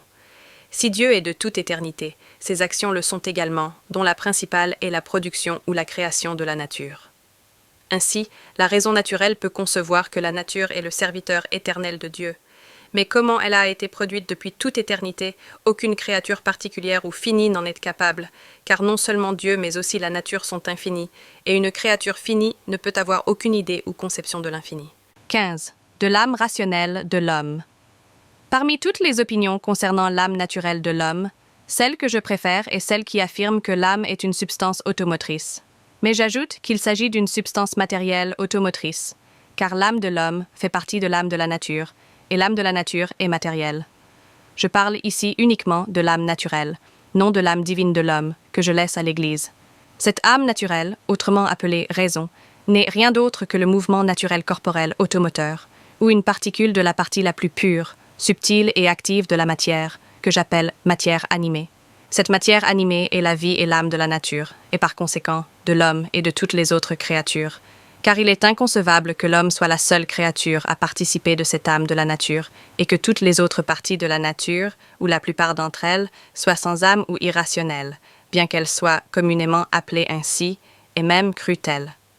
Si l'on ne peut nier que toutes les autres créatures soient matérielles, on ne peut non plus les considérer comme irrationnelles, insensibles ou inanimées, car il n'existe aucune partie, même la plus petite particule de la nature, que notre raison puisse concevoir comme n'étant pas composée de matière animée et inanimée, de vie et d'âme autant que de corps. Ainsi, aucune créature particulière ne peut revendiquer de prérogatives sur une autre dans ce domaine, car il y a un mélange complet de matière animée et inanimée dans la nature et toutes ses parties. Certains objecteront que si chaque partie de la nature possède sens et raison, il faudrait qu'ils soient identiques en tout lieu, qu'une pierre ou une autre créature semblable pourrait avoir la raison, ou une âme rationnelle, tout comme l'homme. Je réponds que je ne nie pas qu'une pierre possède une forme de raison ou participe de l'âme rationnelle de la nature, tout comme l'homme, car elle fait partie de la même matière que l'homme. Cependant, elle ne possède pas le sens et la raison animale ou humaine, car elle n'est pas de nature animale. Étant un minéral, elle possède un sens et une raison minéraux. Il faut observer que, de même que la matière animée automotrice ne se meut pas de la même manière chez toutes les créatures, il ne peut non plus y avoir une même manière de connaissance et de compréhension, c'est-à-dire de sens et de raison, pour toutes les créatures. La nature étant variée, non seulement dans ses parties, mais aussi dans ses actions, elle engendre également une variété parmi ses créatures.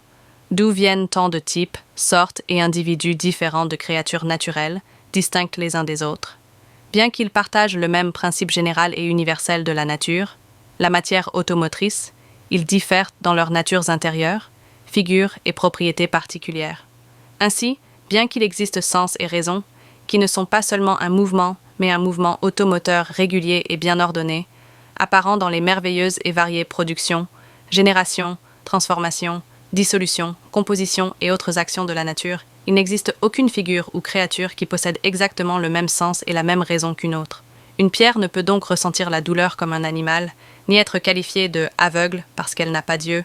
Ce type de sens, comme voir, entendre, goûter, toucher et sentir, est propre uniquement aux figures animales et non aux minéraux.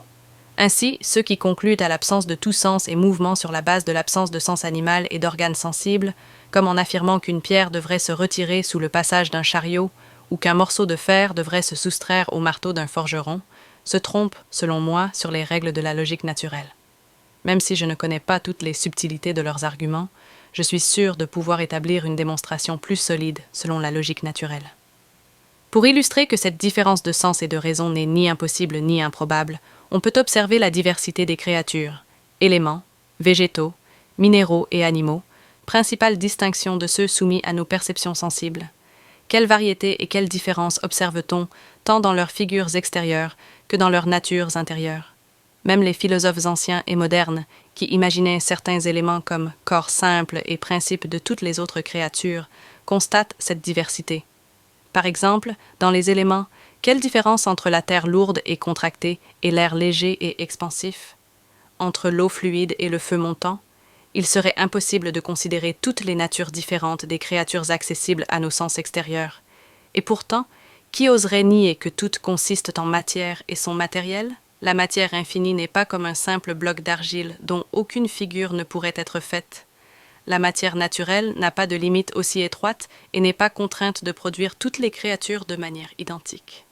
Ainsi, bien que l'or et la pierre soient tous deux matériels et tous deux minéraux, l'un n'est pas l'autre. Si cela est vrai pour la matière, pourquoi ne le serait-il pas pour le mouvement automoteur, c'est-à-dire le sens et la raison? Il est donc probable que sens et raison existent dans un minéral comme dans un animal, et dans un végétal comme dans un élément, bien que la manière et la façon de leur perception sensible et rationnelle diffèrent autant que leurs figures et natures, extérieures comme intérieures. Même au sein d'une seule créature, il existe une différence de sens et de raison, et donc de perception ou de connaissance sensible et rationnelle. Chaque organe sensible de l'homme possède sa manière particulière de connaître et de percevoir. L'œil ne sait pas ce que l'oreille sait, et l'oreille ne sait pas ce que le nez sait. Cette diversité explique l'ignorance générale entre les parties de la nature. La cause principale de cette différence est la variété du mouvement automoteur. Si le mouvement naturel était identique dans toutes les créatures, sens et raison le seraient aussi. Et si la matière n'avait pas de degré, toutes les figures des créatures seraient identiques.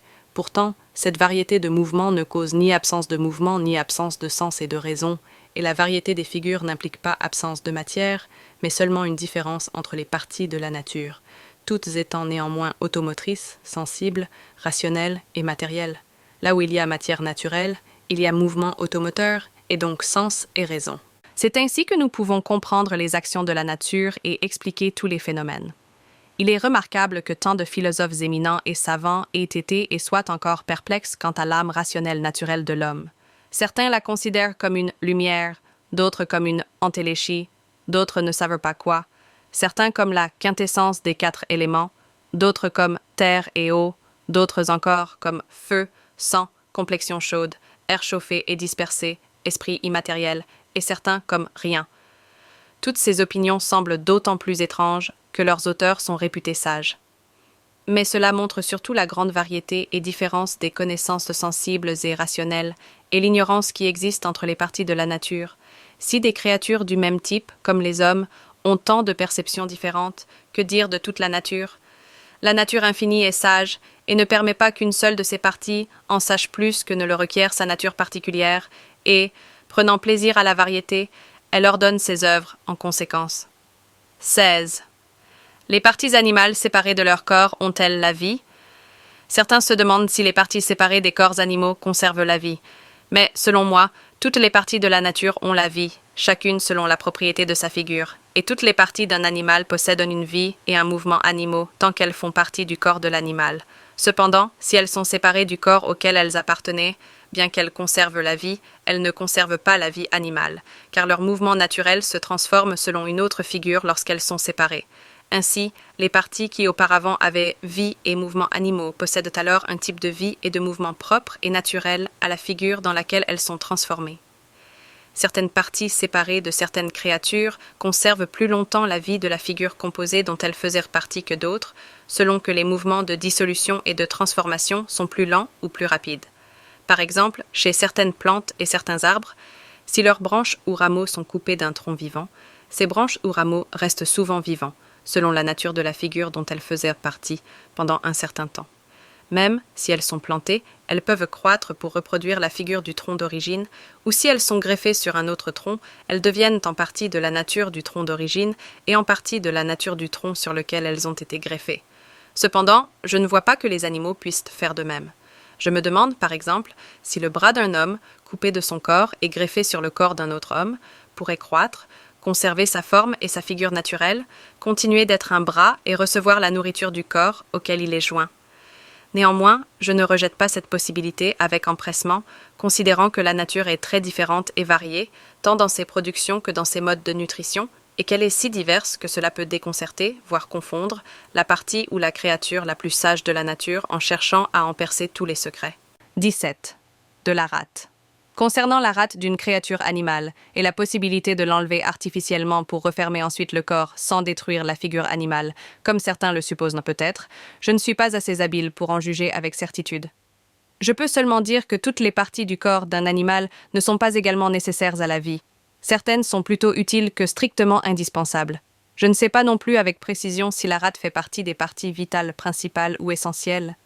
Car bien que toutes les parties aient la vie, certaines sont, dans certains animaux, si nécessaires à la conservation de la vie qu'elles ne peuvent être retirées, tandis que d'autres n'ont pas un rapport direct avec la vie de l'animal et celui-ci peut subsister sans elles. Ainsi, bien que certaines parties puissent être séparées temporairement, elles ne peuvent rester ainsi sans provoquer la dissolution totale de la figure animale. Les parties retirées et celles qui restent changent de nature, si ce n'est pas immédiatement, du moins à la fin. Quant à la rate, même si son retrait n'entraîne pas une perte aussi grande que la douleur de sa perte, certaines personnes préféreraient mourir avec facilité plutôt que de supporter une grande douleur pour se sauver. La question est donc la suivante. Si un homme était prêt à endurer la douleur, ne mourrait-il pas de la blessure ? Aucun être ne peut garantir la vie d'un autre dans un tel cas, ni même être certain de la sienne. Il n'y a aucune assurance en matière de vie et de mort, c'est-à-dire de la vie propre à une telle créature. En réalité, il n'y a pas véritablement de mort dans la nature. Ce que l'on appelle mort n'est qu'un changement, passant de la dissolution d'une certaine figure à la composition d'une autre. 18. De l'anatomie. Je ne partage pas l'opinion de ceux qui croient que les anatomistes pourraient apprendre beaucoup plus en disséquant des corps vivants que des corps morts. Car les mouvements corporels figuratifs qui maintiennent la vie et nourrissent chaque partie du corps ne sont pas du tout perceptibles par un sens optique extérieur, sauf si ce sens était plus fin et subtil que la vue humaine. Bien que les parties extérieures plus grossières soient visibles, les mouvements corporels intérieurs de ces parties ne le sont pas. C'est pourquoi disséquer un être vivant ne peut pas mieux informer sur les mouvements naturels de cette figure que l'observation minutieuse d'un œuf ne peut révéler les mouvements corporels figuratifs qui produisent ou forment la figure d'un poussin.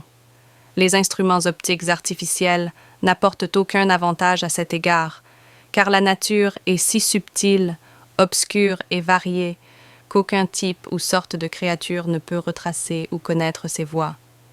Je ne dis pas que ces parties ne puissent pas, dans leur perception respective, connaître autant qu'il est possible de savoir, car certaines parties peuvent connaître et être connues des autres, et ainsi le corps infini peut avoir une information et une connaissance infinie, mais aucune créature particulière, aucune sorte de créature ne peut avoir une connaissance parfaite d'une autre créature particulière.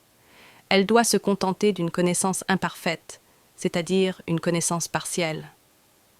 Ainsi, il est aussi improbable pour la vue humaine de percevoir les mouvements corporels figuratifs intérieurs des parties d'un corps animal par l'anatomie que pour un micrographe de connaître les parties intérieures d'une figure en observant l'extérieur, car il existe de nombreuses figures corporelles ou mouvements figuratifs d'une créature particulière qui s'emboîtent les uns dans les autres, et le plus souvent les parties intérieures diffèrent complètement des parties extérieures. Par exemple, les parties extérieures du corps d'un homme ne ressemblent pas à ses parties intérieures. Son cerveau, son estomac, son foie, ses poumons, sa rate, son diaphragme, son cœur, ses intestins, etc., ont des figures différentes, et une partie n'est pas une autre partie, même pas de la même nature ou constitution. L'homme n'a pas de visage à l'intérieur de sa tête, et il en va de même pour le reste de ses parties. Chaque partie possède, en plus de son extérieur, des figures et des mouvements intérieurs qui ne sont pas perceptibles par nos sens extérieurs. Néanmoins, il existe un remède pour pallier cette ignorance des sens par la perception de la raison. Là où le sens échoue, la raison informe souvent, étant une perception plus claire et plus subtile que le sens. Je dis souvent, car la raison ne peut pas toujours être sûre de connaître la vérité. La raison particulière peut parfois être trompée, tout comme le sens. Mais lorsque les perceptions du sens et de la raison concordent, alors l'information est plus vraie. Je parle ici de sens et de raison réguliers, non irréguliers, qui causent des erreurs et donnent de fausses informations. De plus, la présentation des objets doit être vraie et sans illusion. 19. De la préservation des figures des créatures animales. Je suis entièrement de l'avis de ceux qui croient que la philosophie naturelle peut favoriser non seulement l'anatomie, mais aussi tous les autres arts, car autrement, il ne vaudrait pas la peine d'être étudié, étant donné que les perceptions rationnelles surpassent les perceptions sensibles. Je suis également d'avis qu'il peut exister un art permettant de préserver les formes extérieures de certains corps animaux, mais non leurs formes intérieures, car bien que leurs formes extérieures, même après la dissolution de la figure animale, puissent ressembler en partie aux formes et figures de leur corps lorsqu'ils avaient la vie animale, elles sont transformées en d'autres créatures par l'altération de leurs mouvements figuratifs intérieurs et ne peuvent en aucun cas conserver la même figure intérieure qu'elles avaient lorsqu'elles étaient vivantes. Concernant la préservation du sang au moyen de l'esprit de vin, comme certains le croient probablement, mon avis est que l'esprit de vin, autrement appelé eau chaude, pris en grande quantité, a plus tendance à dessécher ou à putréfier le sang qu'à le conserver. En fait, non seulement le sang, mais aussi les parties plus solides d'un corps animal, au point qu'il provoquera une dissolution totale de la figure animale. Certaines créatures animales ayant du sang se dissolvent dans le vin, qui pourtant n'est pas aussi fort que les extraits ou l'esprit de vin. Cependant, le sang mêlé à l'esprit de vin peut peut-être conserver quelque peu sa couleur, bien que sa nature et ses propriétés soient complètement altérées. Quant à l'exemple de la conservation des poissons ou de la viande morte contre la putréfaction et l'odeur, donné par certains, on voit que le sel ordinaire fait de même à moindre coût. De même que les esprits de vin ou les eaux chaudes peuvent, comme le sel, préserver certains corps morts de la corruption, leur usage trop fréquent ou excessif peut aussi provoquer la corruption et la dissolution de corps vivants plus rapidement que cela ne se produirait autrement.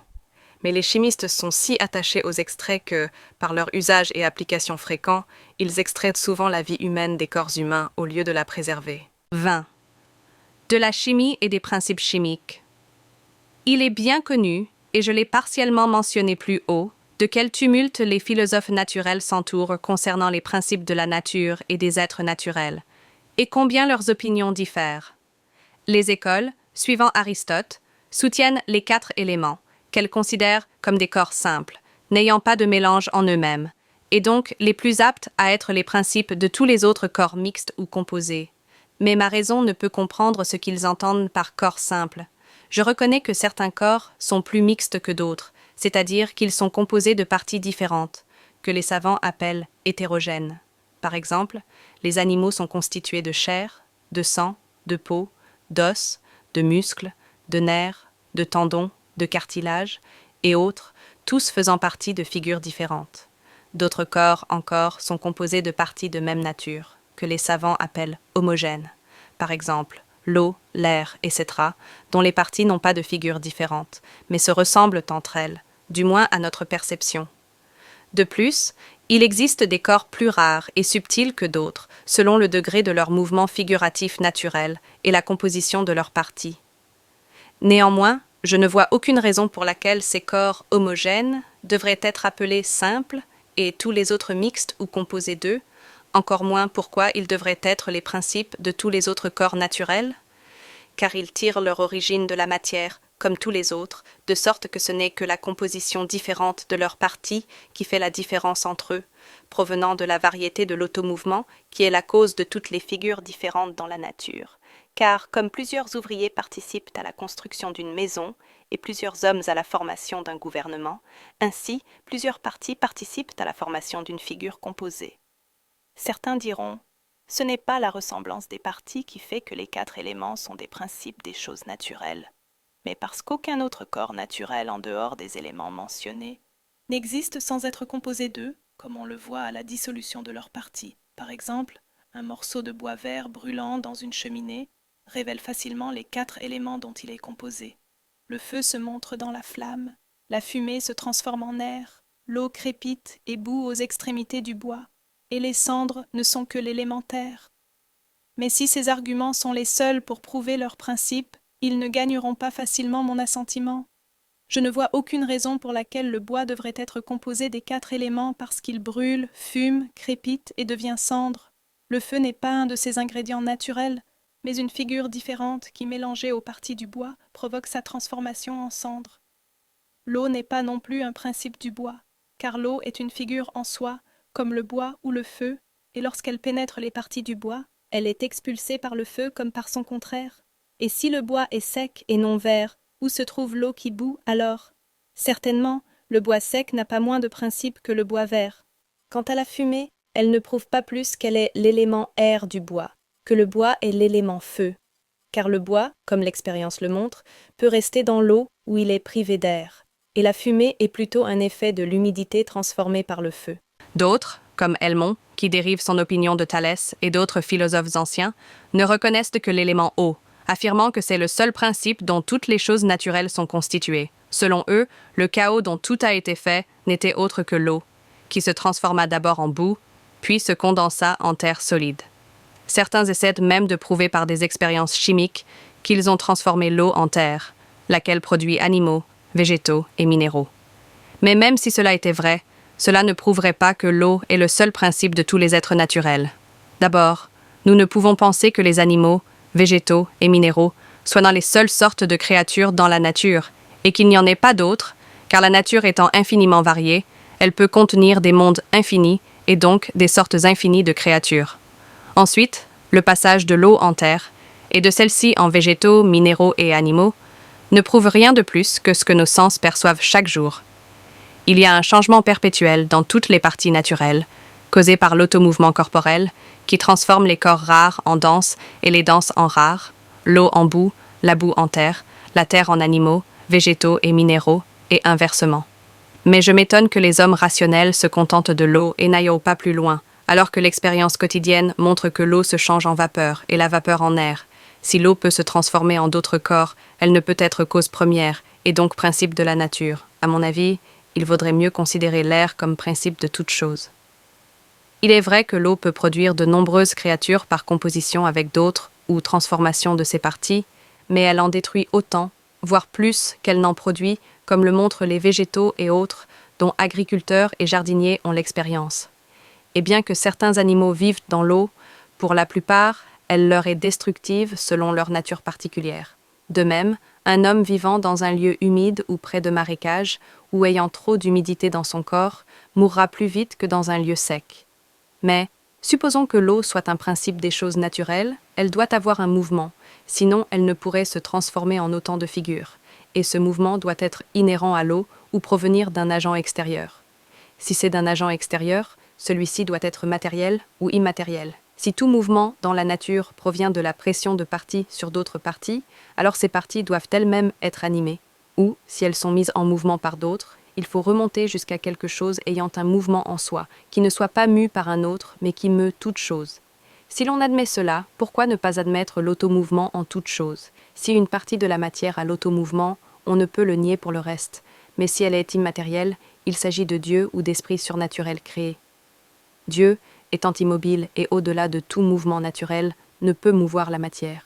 Il n'est pas non plus religieux de dire que Dieu est l'âme de la nature, car Dieu n'est pas une partie de la nature comme l'âme l'est du corps.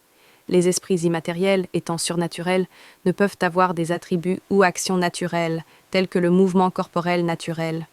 Il reste donc que la matière doit être naturellement automotrice, et par conséquent toutes les parties de la nature, étant matérielles, possèdent l'automouvement inhérent. Il est donc évident qu'il ne peut y avoir d'autre principe dans la nature que cette matière automotrice, et que tout le reste n'est que l'effet de cette unique cause. Certains estiment que les trois principes universels de la nature sont la matière, le mouvement et le repos. D'autres, avec Épicure, considèrent la grandeur, la figure et le poids. Mais bien que la matière et le mouvement, ou plutôt la matière automotrice, soient le seul principe de la nature, ils se trompent en les séparant et en ajoutant le repos à leur liste. La matière et le mouvement ne font qu'un et ne peuvent constituer des principes distincts. Il en va de même pour la figure, le poids et la grandeur.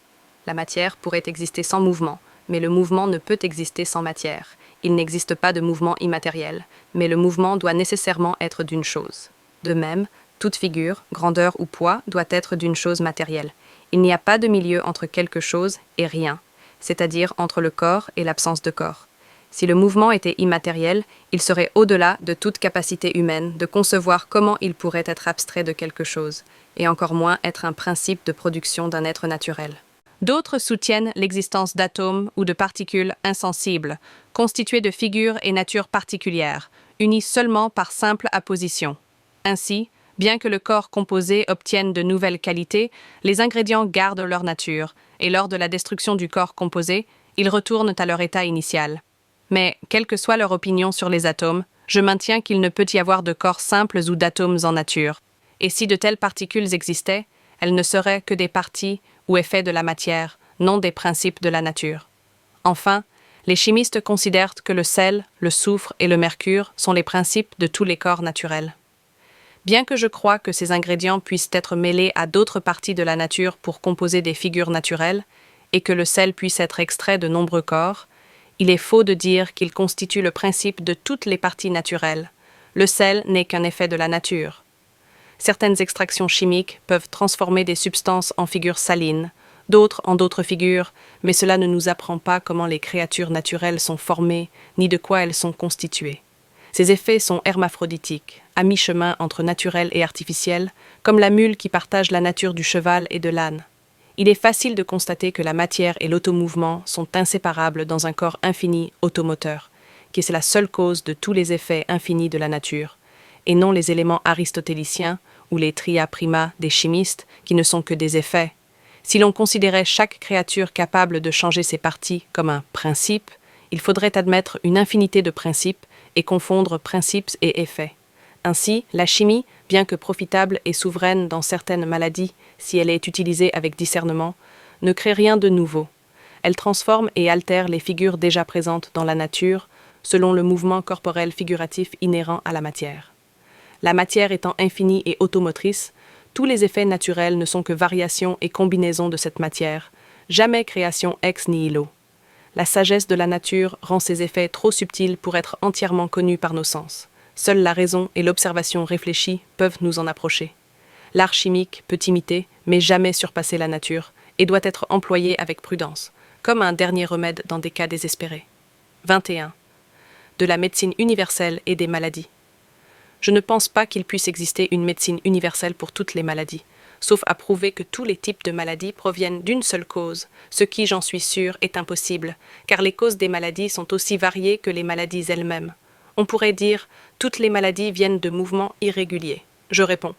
Ces mouvements irréguliers sont si nombreux, différents et variés que tous les artistes de la nature ne peuvent les corriger. Ils pourraient peut-être créer une nouvelle matière plus facilement que rectifier les irrégularités de la nature, au-delà de ce que la nature elle-même fait. L'art peut provoquer des changements de certaines parties ou mouvements, composer et décomposer, imiter, etc., comme un peintre copie un original, mais il ne peut pas modifier la nature infinie. Un homme peut construire ou démolir une maison, mais il ne peut pas créer la matière, il peut seulement l'adapter ou la préparer pour son usage. De même, les artistes peuvent dissoudre et composer plusieurs parties de différentes manières, mais ils ne peuvent créer la matière de ces parties. Ainsi, bien qu'ils puissent observer les effets, ils ne peuvent pas toujours en donner une cause véritable ou probable, ni connaître toutes les causes particulières qui les produisent. Voir les effets appartient au sens. Juger de la cause appartient uniquement à la raison.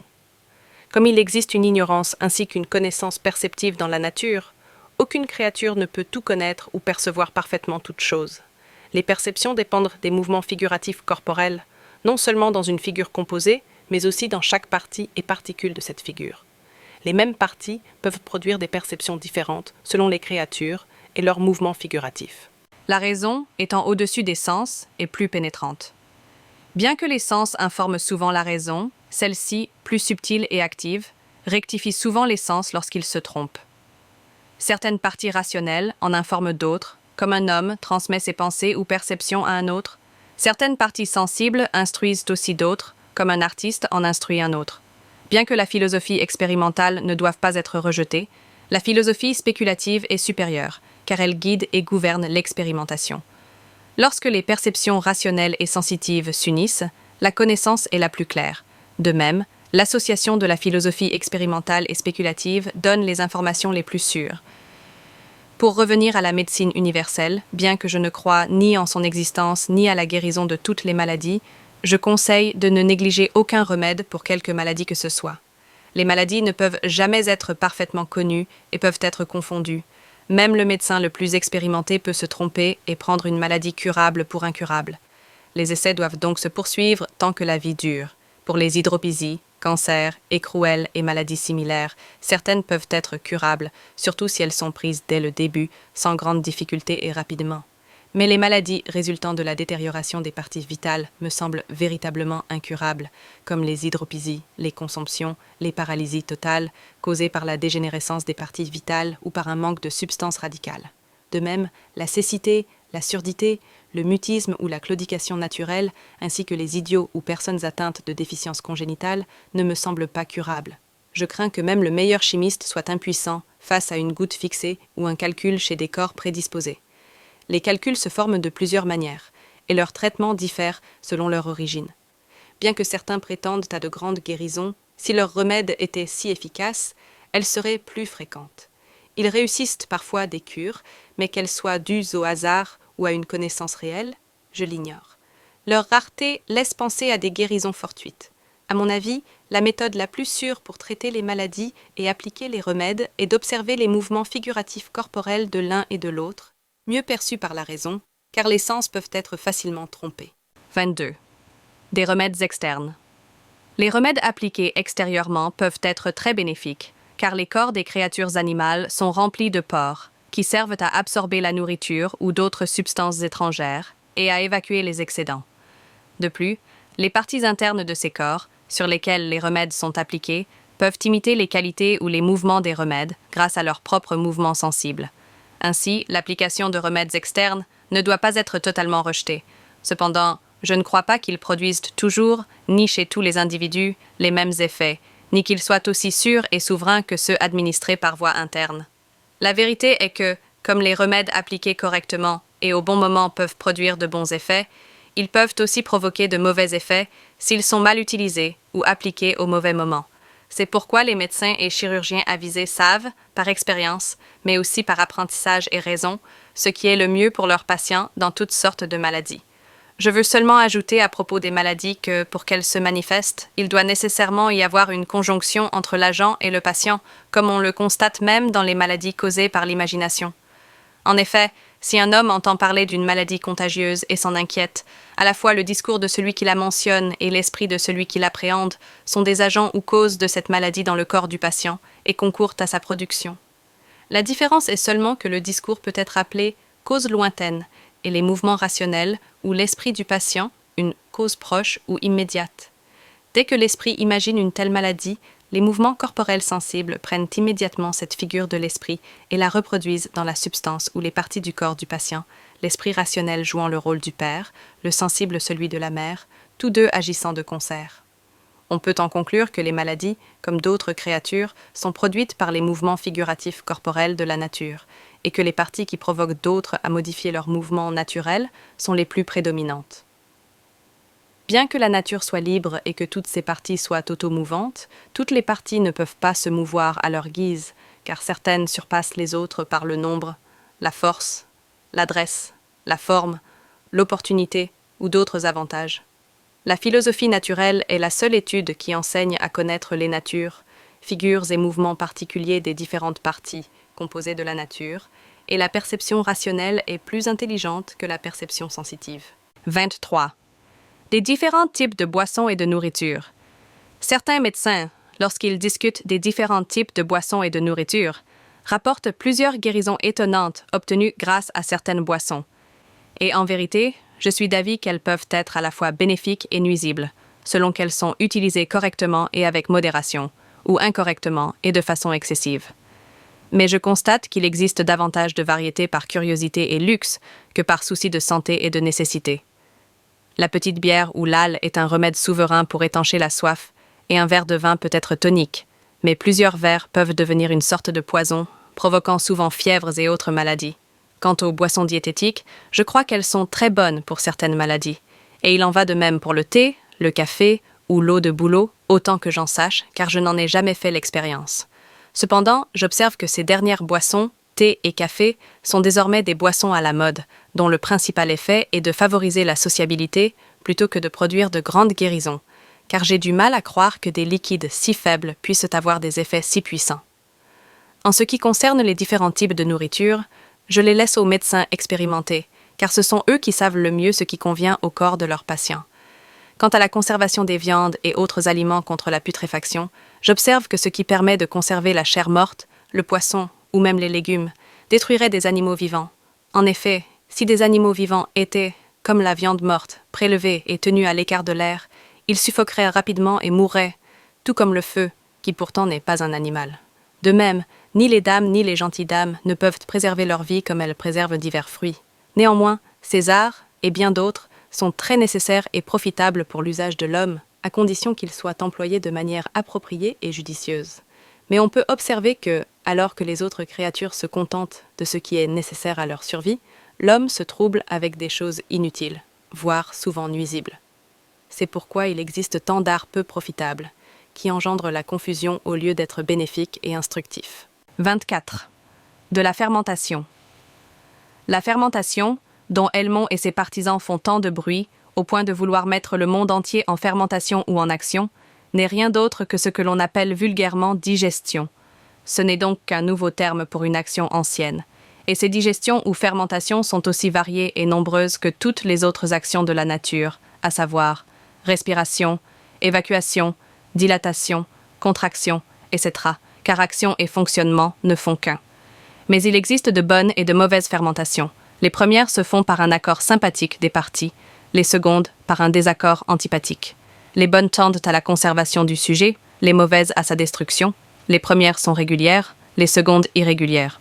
Ainsi, il existe de nombreux types de fermentation, non seulement chez les différentes créatures, mais aussi dans les différentes parties d'une même créature, car la fermentation ou la digestion dépend de la composition des parties qui fermentent ou digèrent, ainsi que de leur mouvement. 25. De la peste. J'ai entendu dire qu'un gentilhomme en Italie croyait posséder un microscope si puissant qu'il pouvait voir les atomes à travers lui, et qu'il pouvait aussi percevoir la peste, qu'il affirmait être un essaim d'animaux vivants, aussi petits que des atomes, qui pénétrait dans le corps des hommes par la bouche, les narines, les oreilles, etc. Pour donner mon avis à ce sujet, je dois avouer qu'il n'existe aucune partie de la nature, si petite soit-elle, qui ne soit vivante et dotée de mouvements propres. Chaque respiration est d'ailleurs composée de parties vivantes. Par conséquent, l'infection de la peste, transmise par la respiration, ne peut être que composée de parties vivantes. Cependant, que ces parties soient de véritables créatures animales est très improbable, selon le sens et la raison.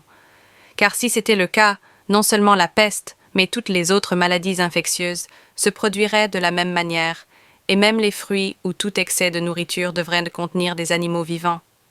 Je suis donc loin de croire que la peste soit composée d'animaux vivants, et encore moins d'un essaim d'atomes vivants volant dans l'air. Si cela était vrai, ces atomes ne resteraient pas en place et contamineraient tous les endroits qu'ils traversent, alors que nous observons que la peste se limite souvent à une ville ou un village, sans se répandre davantage. Je ne crois pas non plus, comme le disent certains, que ce soit toujours la chaleur du soleil ou de l'air qui cause, ou du moins favorise, la peste. Il existe en effet des pestes hivernales autant que des pestes estivales, et la peste peut parfois diminuer en été, alors qu'il fait chaud, et augmenter en hiver, quand il fait froid. De plus, si l'air était chaud partout, sur tout le royaume, il n'infecterait pas seulement une ville, mais toutes les régions. Mon opinion est donc que, comme toutes les autres maladies se produisent de plusieurs manières, il en est de même pour la peste. Et, tout comme ces maladies proviennent généralement des irrégularités des mouvements corporels naturels, il en est de même pour la peste. Cependant, comme il est souvent observé que tous les corps ne sont pas infectés même en cas de grande peste, cela prouve que l'infection se fait par imitation et qu'un même agent ne peut produire les mêmes effets chez tous les sujets. Par exemple, le feu agit différemment selon les types de combustibles, ou même sur le même type, comme le bois. Certains bois prennent feu plus vite, brûlent plus clairement et se consument plus vite que d'autres. Il en va de même pour la peste et toutes les maladies provenant d'une infection extérieure. L'agent extérieur n'est pas la cause immédiate, mais seulement l'occasion pour que le patient manifeste certains mouvements. Et comme les mouvements imitatifs peuvent être plus ou moins forts, plus ou moins rapides, ainsi se développe la maladie. Je ne nie pas qu'il puisse exister des mouvements corporels figuratifs dans l'air ou la terre qui provoquent des infections chez les animaux qui y vivent, et que parfois l'air ou la terre puissent être infectés par des animaux. Mais comme certains individus ne sont pas infectés, même lorsqu'ils sont fréquemment exposés à la peste, cela prouve que les mouvements figuratifs de leur corps n'imite pas ceux qui causent la peste. Si l'air était rempli d'atomes infectieux, personne n'y échapperait, et non seulement les hommes, mais aussi les bêtes et les oiseaux seraient touchés. Quant à la peste bubonique, elle résulte d'une irrégularité générale des mouvements de dissolution qui cause une gangrène générale du corps. Trouver un remède à cette maladie est aussi difficile que de trouver la pierre philosophale. Bien que beaucoup prétendent la guérir, personne n'y est parvenu jusqu'à présent. Ce qui pourra être fait à l'avenir, je l'ignore, mais je doute que l'on réussisse davantage à ressusciter un mort ou à rajeunir un vieillard qu'à guérir cette maladie. Pour les autres maladies, je renvoie le lecteur à mes autres ouvrages, notamment mes opinions philosophiques, car mon but ici n'est pas de composer un traité de médecine. Là, il trouvera que la cause de la maladie appelée fièvre réside dans l'irrégularité des mouvements digestifs ou concoctifs, et il en va de même pour les autres maladies. Dans le présent ouvrage, mon intention était uniquement de faire des réflexions sur la philosophie expérimentale et d'expliquer certains points de la philosophie naturelle pour mieux faire comprendre mes propres opinions. Si j'ai réussi à satisfaire le lecteur, j'ai atteint mon objectif et je ne désire rien de plus. 26. De la respiration. Ayant mentionné la respiration dans le discours précédent, ainsi qu'à plusieurs autres endroits de ce livre, j'ajouterai à la fin de cette partie une déclaration complète de mon opinion à ce sujet. Tout d'abord, je crois qu'il existe une respiration dans toutes les créatures et toutes les parties de la nature, réalisée par les différents passages de leur corps afin de recevoir des éléments étrangers et d'évacuer certaines de leurs propres parties. Ensuite, je crois que ces respirations sont de différentes sortes, selon les différents types de créatures. Troisièmement, comme les respirations des parties et des créatures naturelles sont variées et différentes, il en va de même pour les pores ou passages par lesquels elles respirent. Par exemple, chez l'homme et certains autres animaux, les narines, les oreilles, la bouche et les pores de la peau ont tous des figures différentes. Une telle différence peut également exister entre les plus petits pores de la peau des différentes parties du corps humain, comme ceux de la poitrine, des bras, des jambes, de la tête, etc.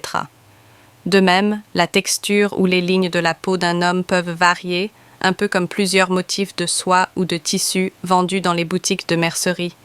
Si ces variations créent différentes couleurs par les diverses réfractions, inflexions, réflexions et positions de la lumière, alors un homme nu apparaîtrait certainement de multiples couleurs, selon la différence de ses pores ou de la texture de sa peau, et selon la position différente de la lumière. Mais le sens et la raison observent clairement que la position de la lumière ne cause pas de tels effets, car bien que chaque homme possède, pour la plupart, un teint, des traits, une forme, un tempérament, une disposition, etc., qui lui sont propres et différents des autres, de sorte qu'il est miraculeux de voir deux hommes parfaitement identiques en tout. La lumière n'altère pas la couleur naturelle de leur corps, pas plus qu'elle ne peut modifier les formes et figures naturelles de toutes les autres parties de leur corps. Toute altération qui se produit provient des mouvements corporels naturels de ce même corps, et non des diverses positions, réfractions ou réflexions de la lumière. La variété de la lumière dans la nature, étant infinie, produit également une infinité de figures, selon la sagesse infinie de la nature, qui ordonne toutes choses avec ordre et sagesse.